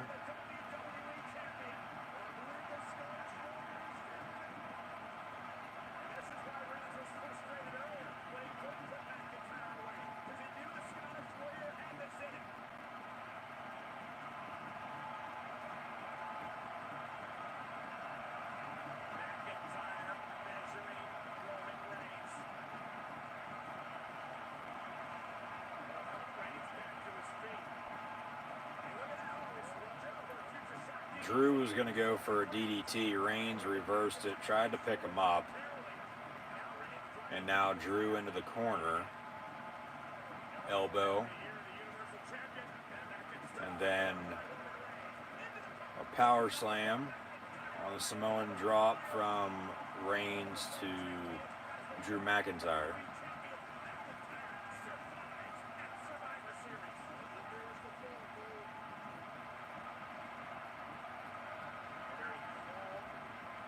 Match continues. Both down and out, laying next to each other.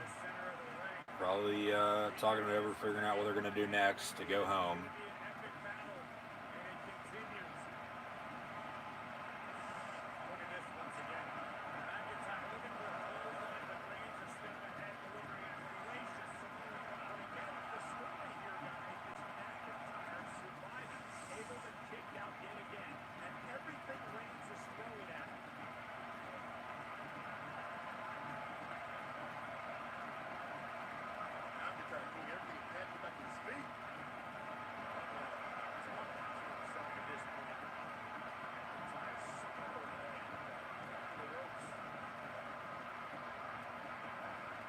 Reigns, cocked and loaded, going for a Superman punch, misses off the ropes.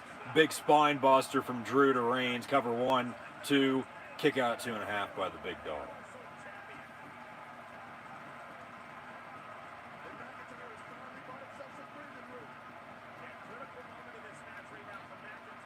Good sequence right there. Good move.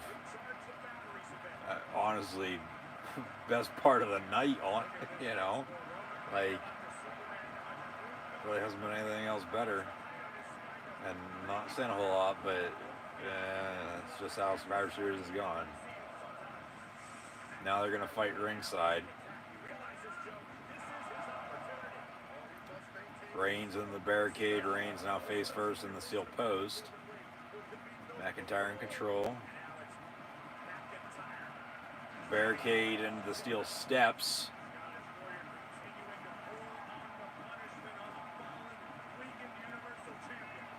Six count from the official. Reigns rolled into the ring. Here comes McIntyre.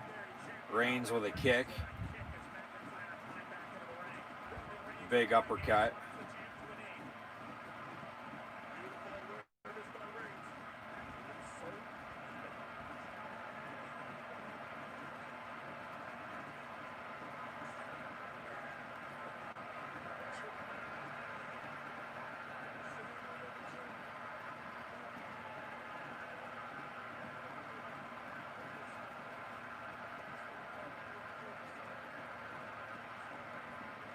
Reigns talking it over with Drew McIntyre. Headbutt, Glasgow kiss from Drew McIntyre, and then a big kick from Reigns. Big kick from Drew off the ropes. Clothesline misses. Reigns off the ropes. Superman punch. No. DDT on the reversal from McIntyre. Cover 1, 2, and a kick out at 2.5 by Roman Reigns. I thought that was it. Reigns is going to win this, but I honestly did think that was it. And it needs to end in no contest. Nobody needs to win this. Nobody needs to lose this. You know, keep them safe. Keep them as even as you possibly can, and play it safe at that matter. And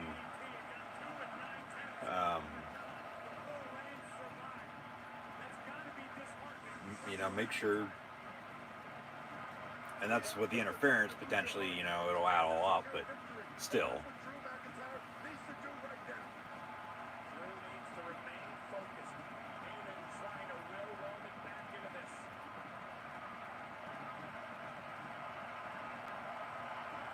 Drew in the corner, gonna make Reigns get up. He's gonna wait for him, and then he's gonna try to hit him with a. They're gonna go home here. He's gonna try to hit him with a. What does he call it? Shit. And then the reversal with the Superman punch. Why am I drawing a blank? DDT, no. And then a power slam or a back body drop across the ring. Drew in the corner. And then Reigns with a kick. Gonna throw Drew into the corner, into the steel post. He's gonna roll out.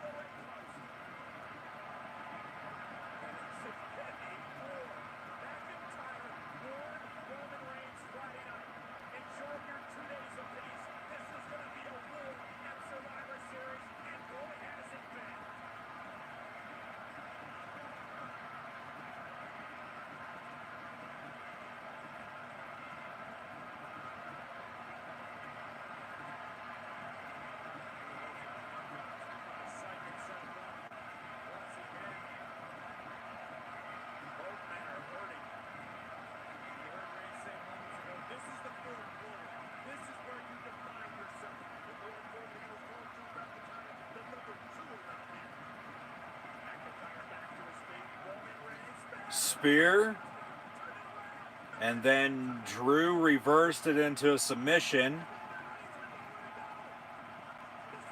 and Reigns is about to get his arm broke if he doesn't tap out.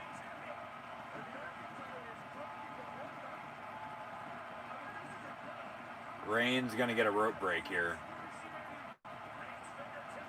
Rope break.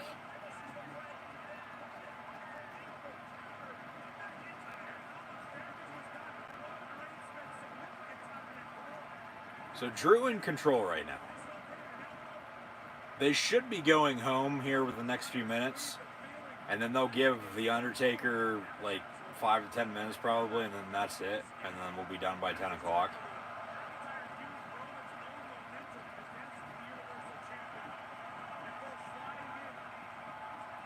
Because there's nothing else to come for Survivor Series.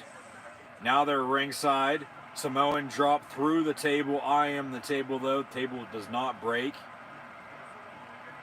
So Drew now laying on the table.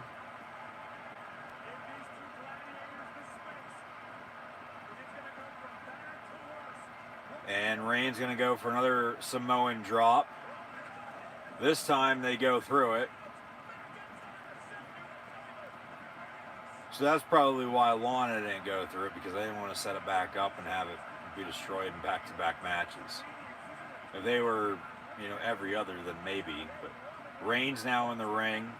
Ref advising him not to leave. Hey, stay in the ring. Don't break this count. Reigns just going to sit on the ring apron. Drew going to try to get to his feet after just being put through the announce table ringside off a Samoan drop.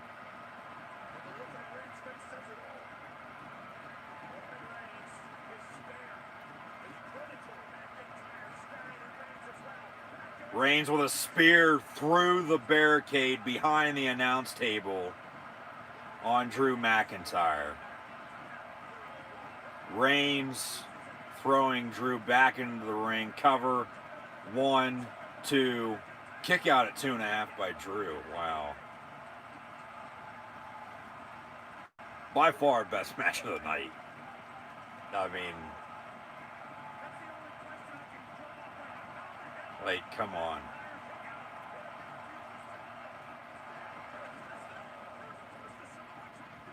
Yeah, Reigns just sat on the ring apron and then went for the spear through the back of the barricade behind the announce table. And then rolled Drew back in the ring and a kick out at 2.5. So Drew's going to win because Reigns has full control. Drew's going to hit a Claymore or hit a DDT again on Reigns, or maybe even make Reigns tap out, or if somebody comes out, it screws everything up, then we have our finish then. This is awesome chance. Whether or not those are actually true or not, or real, I don't know. But Reigns from the corner, kick from Drew on the reversal, Drew off the ropes, spear once again from Reigns, cover 1, 2, kick out at 2.5 again. Oh my God, Jesus Christ. I don't think anybody can believe that. Reigns staring down the ref with an evil look in his eye. Like, count to 3, you son of a bitch.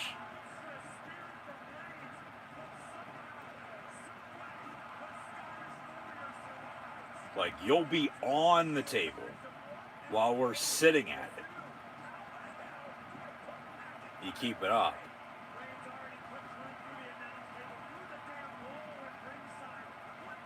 What, are they going to break the ring again? I mean, what else can they do? Reigns saying something here.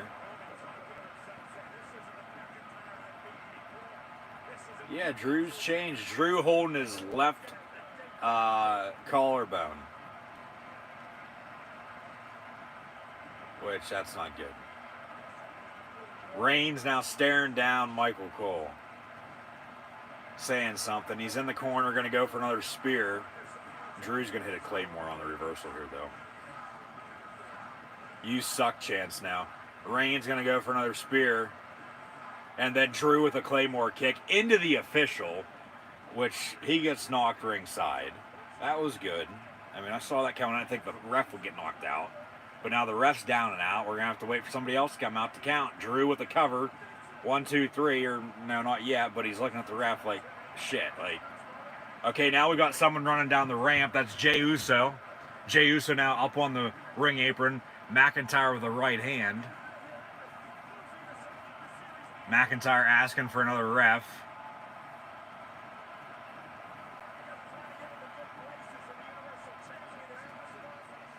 Paul Heyman still ringside holding the championship.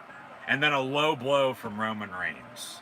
Ref didn't see it because he's down that ringside. And then a low blow from Jey Uso from behind as well. Roman Reigns, Superman punch.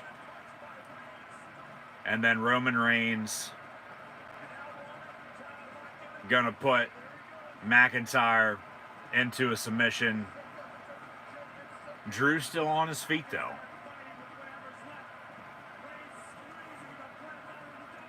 Drew now down on one knee. And now we got another ref. How's that a new official? I swear to God that's the same one. But they say a new official. We got an official back in the ring. McIntyre just collapsed. Ring the bell. Roman Reigns via submission defeats Drew McIntyre tonight in the main event of Survivor Series. He's still the Universal Champion. Drew McIntyre is still your WWE Champion, but what a match. We still have to bid farewell to The Undertaker. And who's going to come out and confront him to force a WrestleMania match?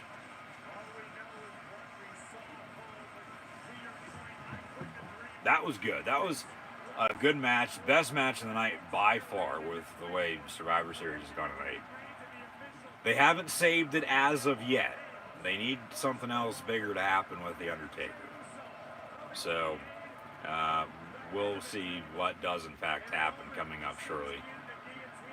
You know, unless, you know, they completely forgot about it and they're just going to, you know, not do it. Which, you know, that'd be a shame. Because it's been 30 years to the day today. 30 years ago today. 30th anniversary since The Undertaker debuted in the WWF WWE. So, yeah, we'll probably be done by 10 o'clock here. I'll give Undertaker 5-10 minutes coming up. And then we'll be done by 10. They'll fade to black. Closing credits. What if it's Aleister Black? You know? He's not doing a whole lot right now. You know, that'd be a banger. You know, Zelina got fired. But, oh well, so what, you know. She stood up for herself. They didn't like it. They got rid of her. You know, best of luck to her, but she really didn't do a whole lot. You know, so it's not that big of a loss.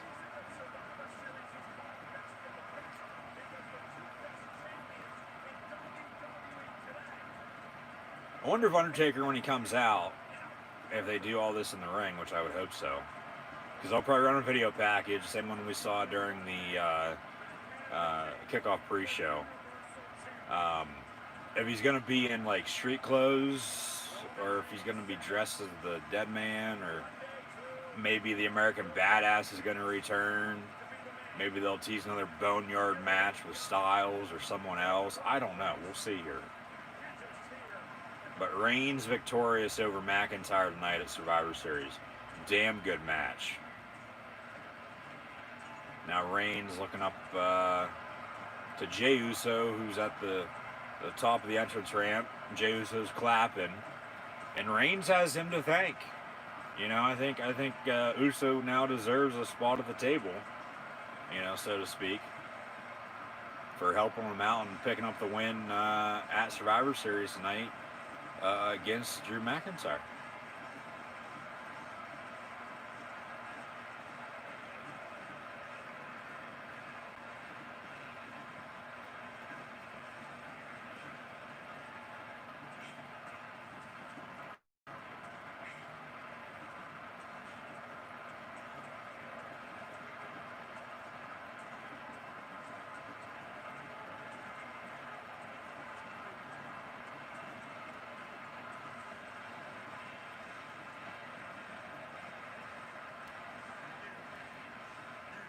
Reigns tells him, hey, come here. They hug it out. The bloodline is as strong as ever. Reigns still Universal Champion at the head of the table, defeating Drew McIntyre tonight once again at Survivor Series. Be sure to share hashtag Survivor Series on social media.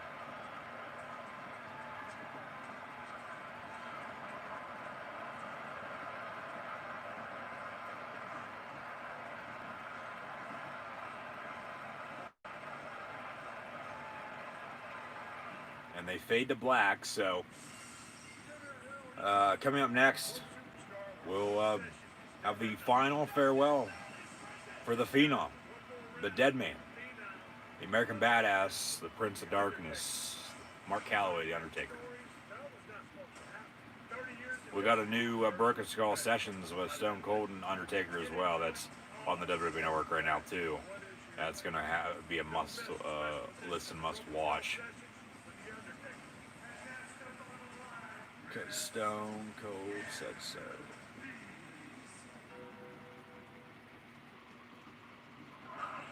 Well, ladies and gentlemen, celebrate 20 years of The Undertaker at WWE 2K Battlegrounds. Our American Badass Undertaker available with the exclusive marker code Undertaker30 for more at WWE 2K Battlegrounds.com/Undertaker. Mike Rome in the ring.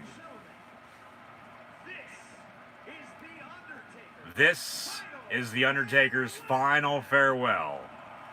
Yeah, I don't think so. Who's coming out? Please welcome everyone to pay homage to the Phenom. Hashtag farewell Taker.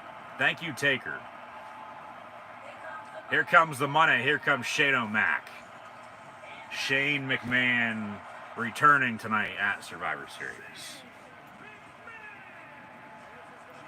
Hell in a Cell, WrestleMania 32. Thank you, Michael Cole. What'd I just say?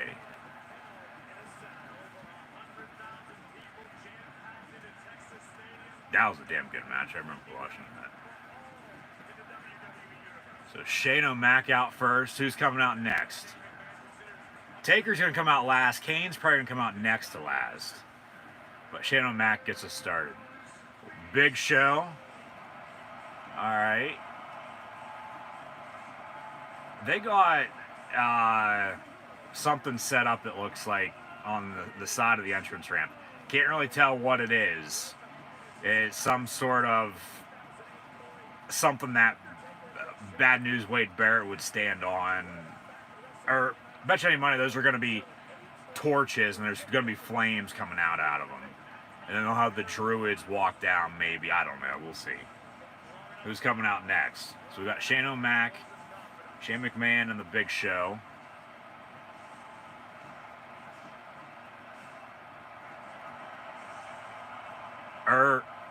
Hey. All right. Here comes JBL. I just thought, you go back over the summer, Big Show was part of the storyline with, Orton bringing back the Legend Killer. But now Orton's just the legend. And he didn't interfere by any means with Drew or Reigns, and we didn't see Lesnar or Miz cashing in by any means. Could we get Legend Killer Undertaker again with Orton and the Phenom like we once did before? Here comes Jeff Hardy. All right. Hell, they might take a half hour to introduce everyone with everyone's entrance. We might go to 10:30. I'm fine with that. He's got his face all painted up. He was in the Battle Royal earlier.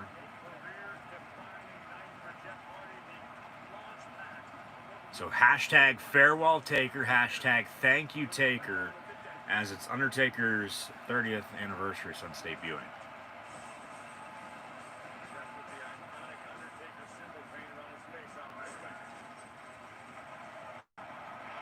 Mick fucking Foley.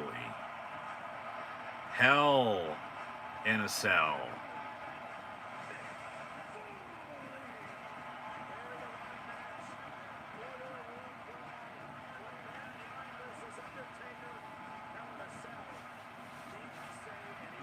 Mick Foley back on WWE TV for the first time in quite a while. Bang, bang. He's in the ring.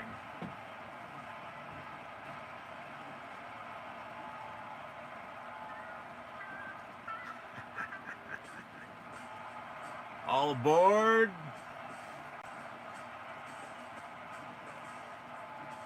The Godfather driving the hoe train down to the ring. By himself, nobody by him. I'm sure they let the escorts stay in the back due to COVID, but I don't know. Godfather coming down.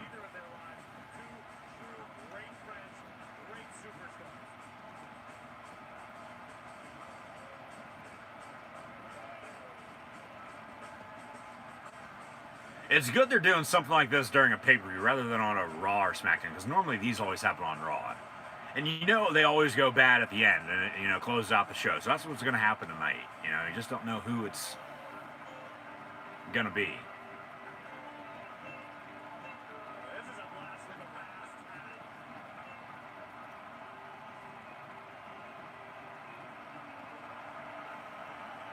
The Godwins. They haven't been, Jesus Christ, on WWE TV in forever. Like 1990s, maybe early 2000s. I mean, yeah, Ministry of Darkness, like Michael Cole said. Jesus Christ.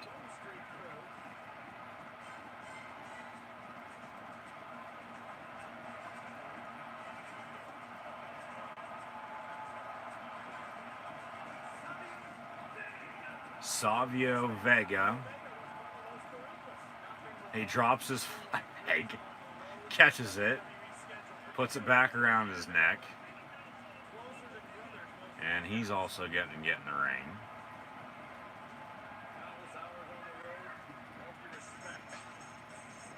Rikishi, here comes Rikishi. And this isn't a part of, the family head of the table bloodline story with the Reigns cousins of Roman Reigns and the Usos. So here comes Rikishi.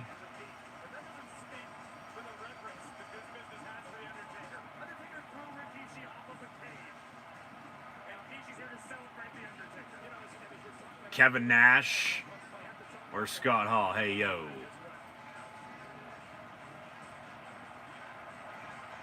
So Kevin Nash coming out by himself. Taking his good old time.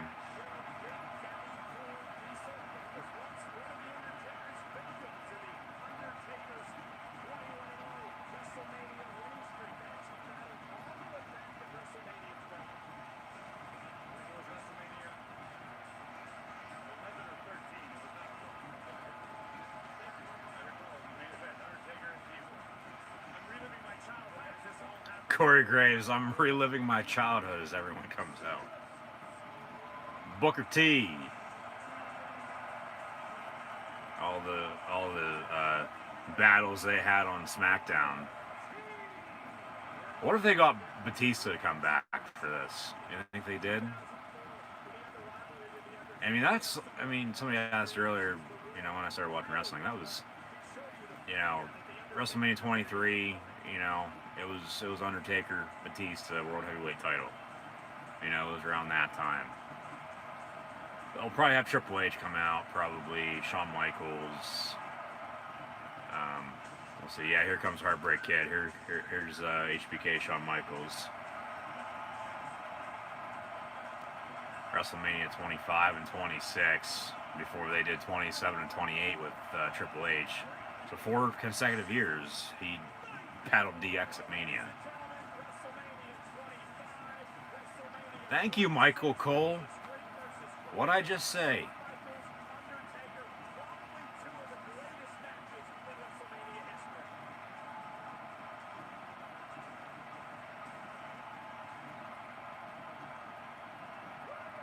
Here comes the Nature Boy, the kiss stealing, the wheeling dealing, the jet flying, limousine riding, son of a gun. The Nature Boy, Paul Lee. No, Ric Flair.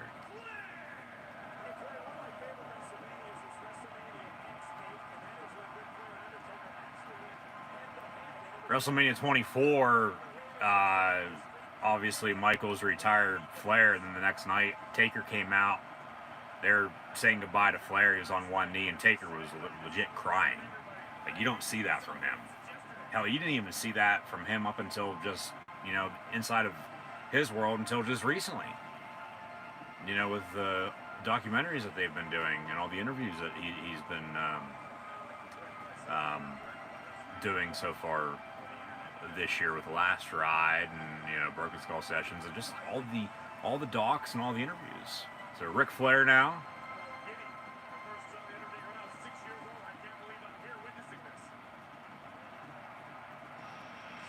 Here comes the game, the King of Kings, the Cerebral Assassin, Triple H with the NXT logo.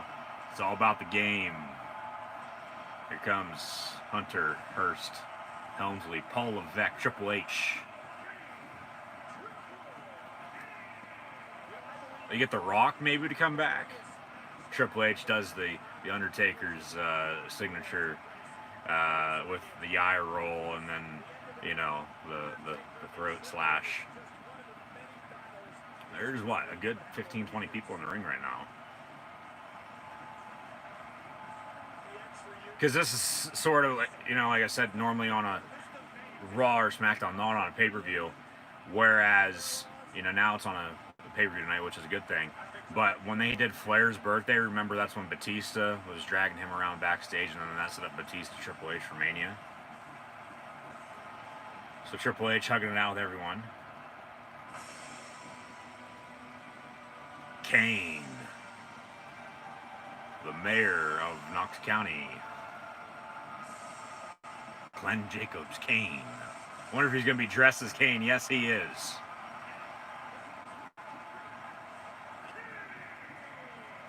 So here comes Kane. So next to last is Kane. Taker's coming out next. You would think he is. And he'll take his good old time walking on down, unless he's going to return as American Badass and drive a bike. Because that was the last time we saw him on WWE TV, if I'm not mistaken, too. It was WrestleMania. He rode off into the sunset, right? After he defeated AJ Styles in the Boneyard match. So return the American Badass. We're going to celebrate 30 years of The Undertaker.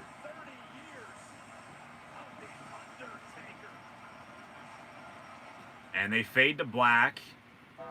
We're going to get a video package from Death Valley.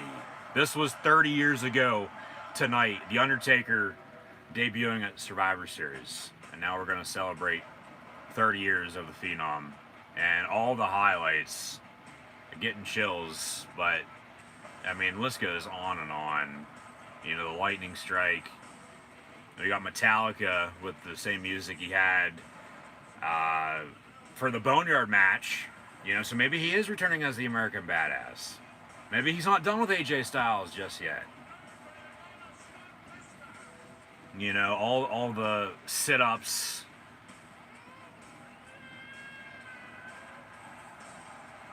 Paul Bear.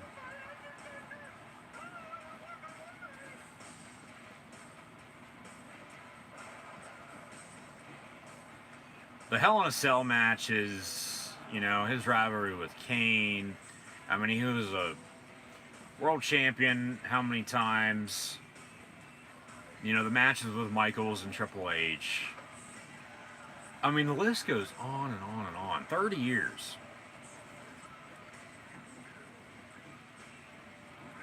And eventually we're all going to rest in peace, yeah. But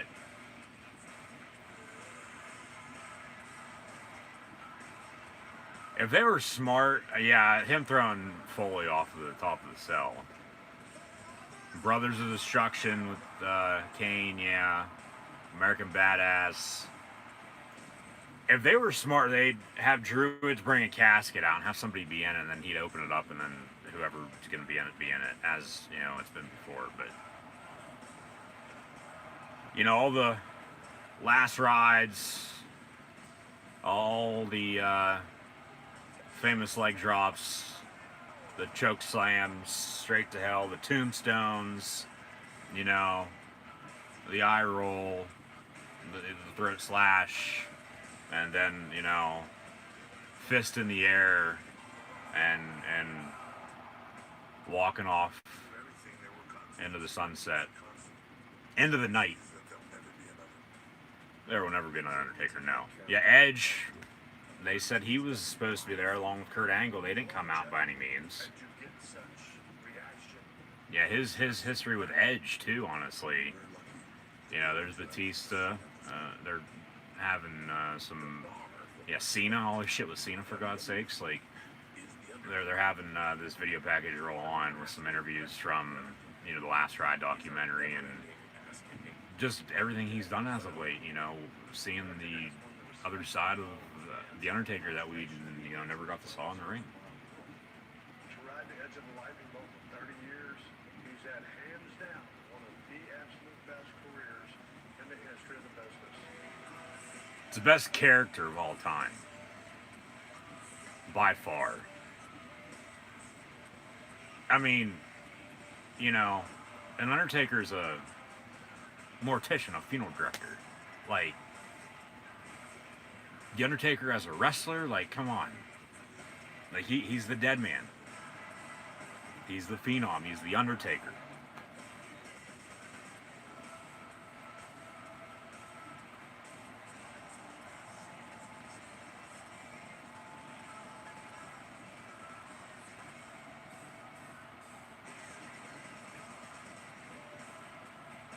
And then, when it all settles, it's the WrestleMania streak. That was the 1-21-1 that Brock Lesnar broke, and then losing to Roman Reigns a few years later as well, a few years back.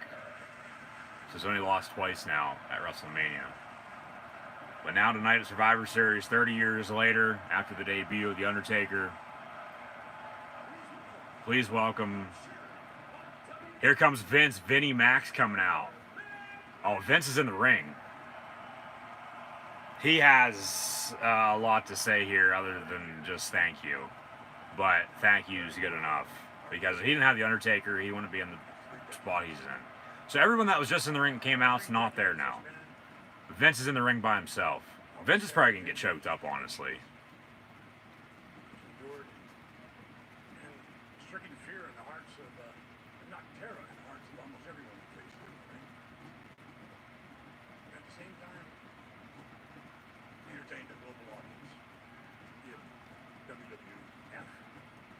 Vince just dropped a WWF line. Of course, it's now WWE. Tonight marks the end of an era. A final farewell to The Undertaker. But who's coming out to confront him to set up a WrestleMania match? That's the big question. Say goodbye. we say goodbye. What, you gonna sell the company? You gonna hand it off to Triple H? Booking gonna be better? Say nothing lasts forever. Say nothing lasts forever. Wrong. Because the legacy of the Undertaker. The legacy of the Undertaker will live on forever. Live on eternally.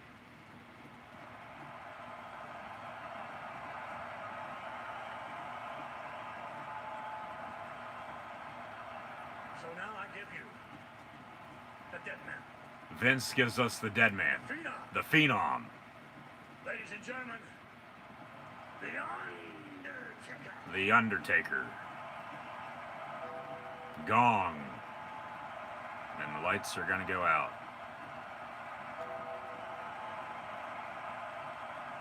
And the Undertaker now making his entrance tonight at Survivor Series 30 years after making his debut at Survivor Series back in 1990. And they got a lot of fire. And we hear... Okay, I thought that was a motorcycle. Maybe not. We got the Undertaker's logo now up on the screen with lightning bolts coming in from the side. I thought I heard a engine rev, though. So he might be returning as the American Badass. We'll see. But it's the sound of his entrance music playing through those lightning bolts, crossing on the screen up on the Titantron, you know, by the Undertaker's emblem there.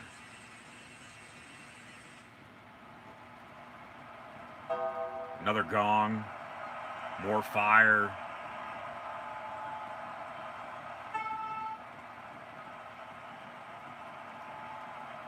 And then we had like a beeping sound, a horn or some sorts. And then we got like a glow.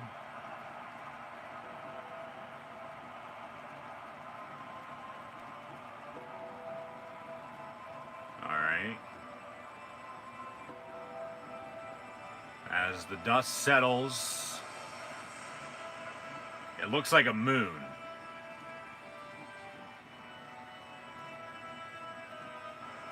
The Undertaker is going to emerge here, it looks like. As we have the Undertaker's music playing, of course.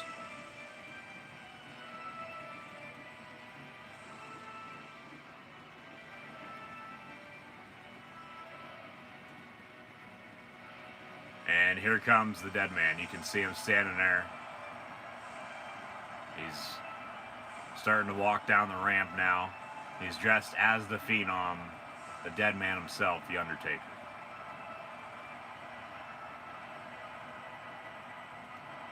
There he is.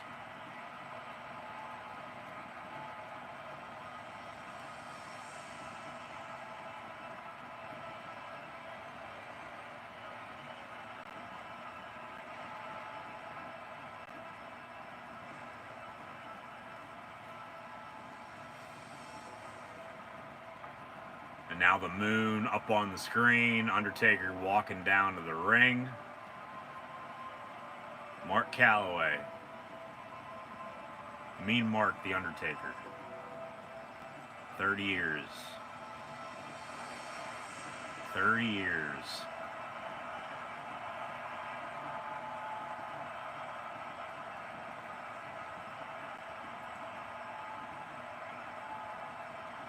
If Vince is still in the ring when he gets there, I'd be shocked.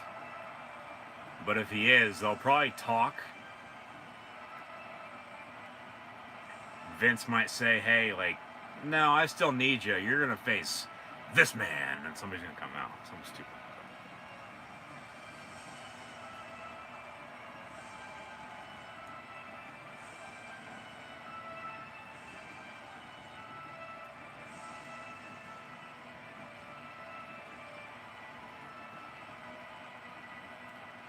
Undertaker now by the steps, about to enter the ring.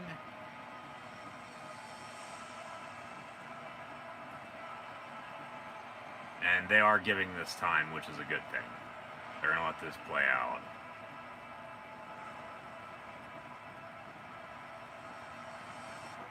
And The lights are going to come on as he is raised up above the steel steps.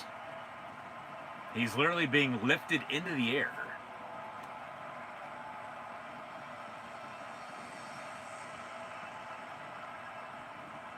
And doing the eye roll.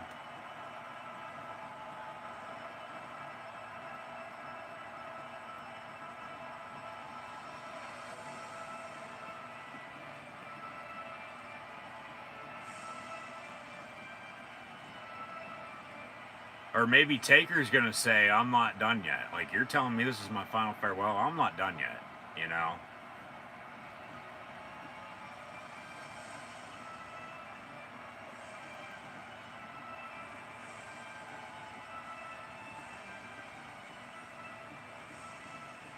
It looks like Vince is still in the ring.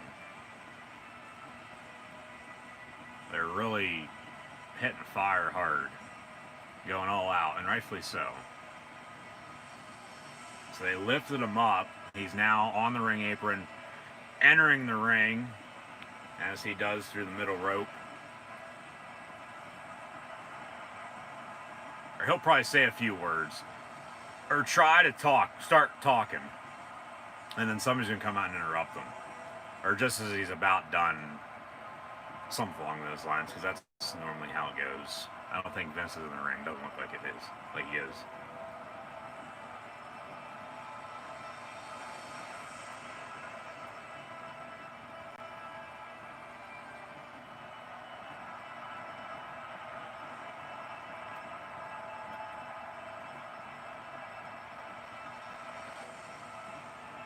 Yeah, Taker in there by himself.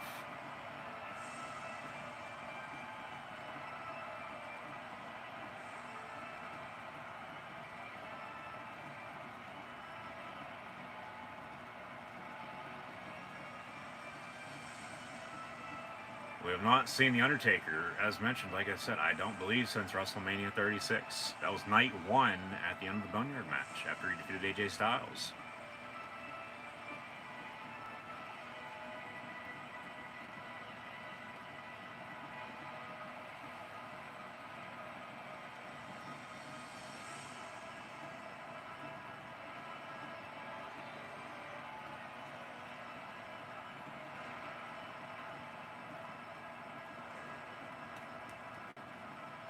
Looks like he's got a mic in his hand.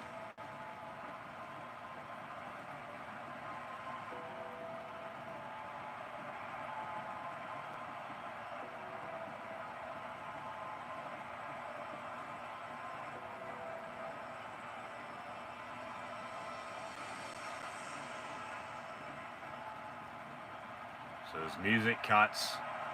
Undertaker in the ring by himself. Lights are still out. You can't see the WWE Thunderdome fans, but Undertaker chants.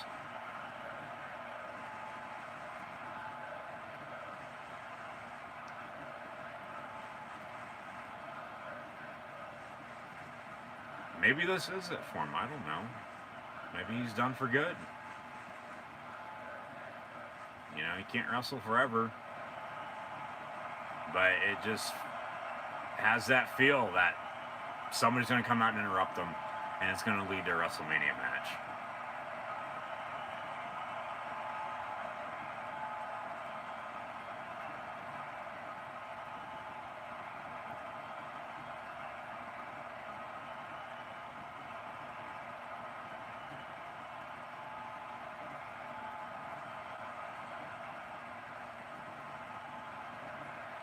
More Undertaker chants. He hasn't said anything yet. He's still in the ring. Trying to gather himself here, it looks like.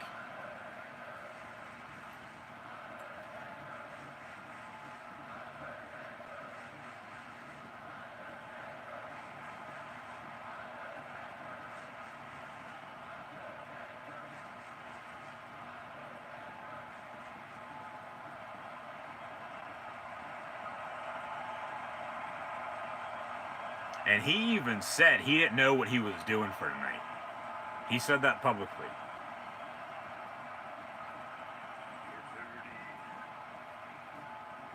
For 30 long years. I've He's made the slow walk to this ring. to the ring. And have laid people to rest. And he's laid people to rest time and time again.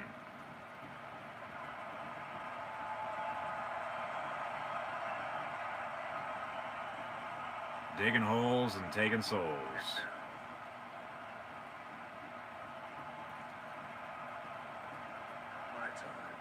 Now, my time has come. Maybe it's Cena. My time is now. Thank you, Taker. Thank you, Taker Chance. He says, now my time has come.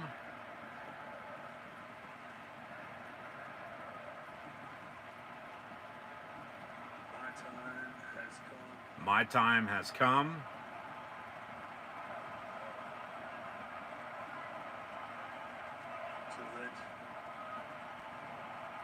To let the Undertaker rest in peace.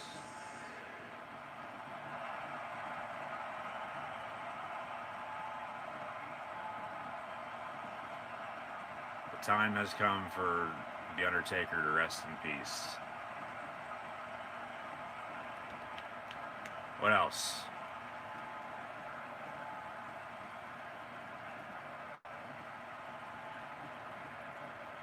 Goldberg gonna come out and almost break your neck again? Thank you, Taker Chance. He throws the mic. So it looks like he's done talking.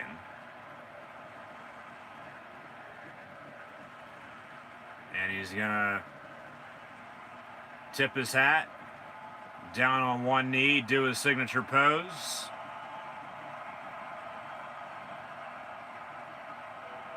And another gong. And Paul Bearer, yes. That's nice. They got a CGI of Paul Bearer in the ring with him, holding the urn as the Undertaker does his pose. A nice hologram there of Paul Bearer.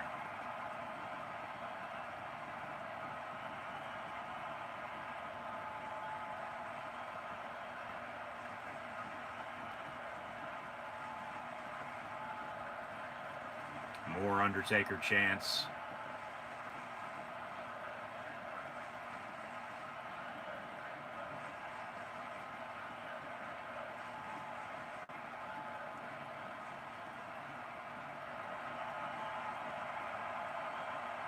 He's still on one knee in the middle of the ring. They have the light on him. Everything else is complete darkness. More gongs. They zoom in.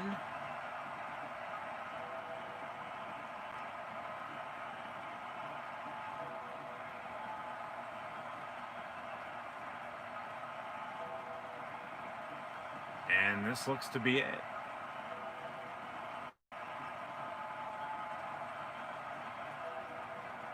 More gongs.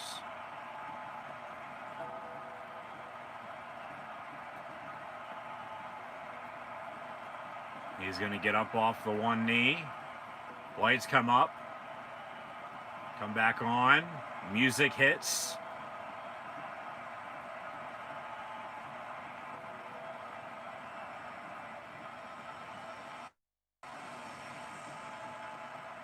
And yeah, like I just said, this looks to be it.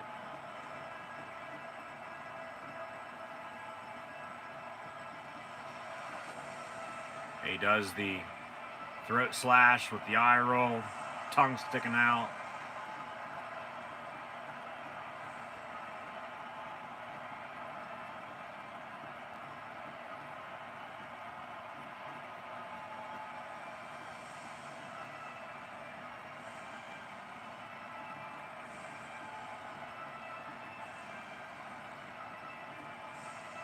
And the Undertaker going to exit the ring, potentially for the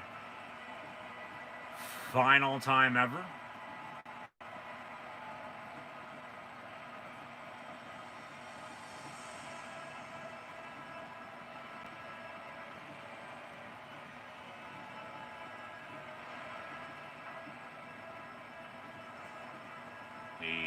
walks down the steps. He's about to walk back up the ramp. He'll throw the fist in the air, and then we'll probably have closing credits.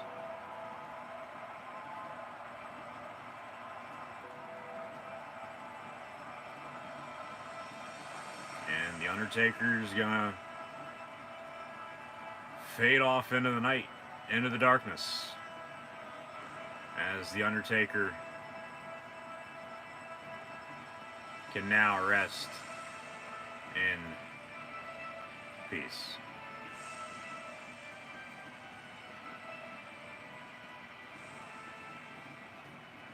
He looks back to the ring one final time.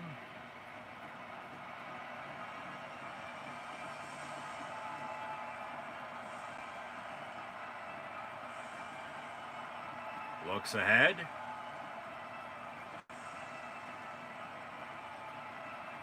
Bows his head and throws the right fist in the air as the lightning strikes.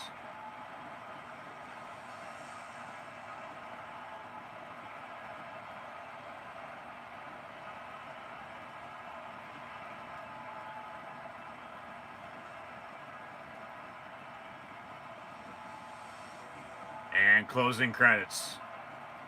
That'll do it for WWE Survivor Series. As The Undertaker walks off, we bid farewell to the Phenom, the Dead Man, The Undertaker one final time.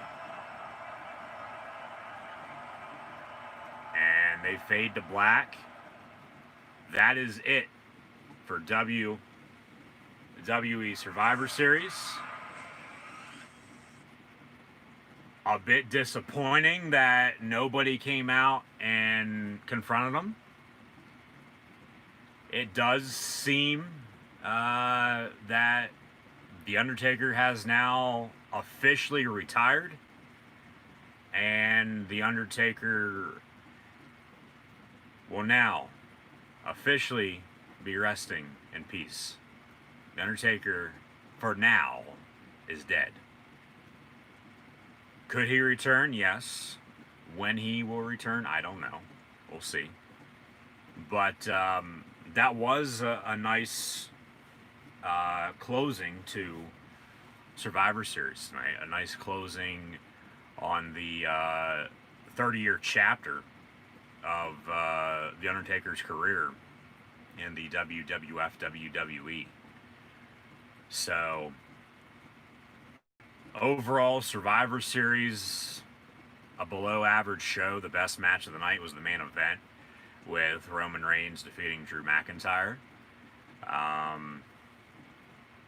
Other than that, Survivor Series wasn't that good. But with what they did there with The Undertaker to close it out, it was, of course, yeah, nice gesture and all that, but a little disappointing that nobody came out and interfered and interrupted and confronted them to potentially set up a match come WrestleMania for next year. But hey, is what it is. If that's what they wanted to do, if that's what he wanted to do, and ride off into the sunset, first ever Boneyard match, picking up the win over AJ Styles last year at WrestleMania, not seeing him until tonight.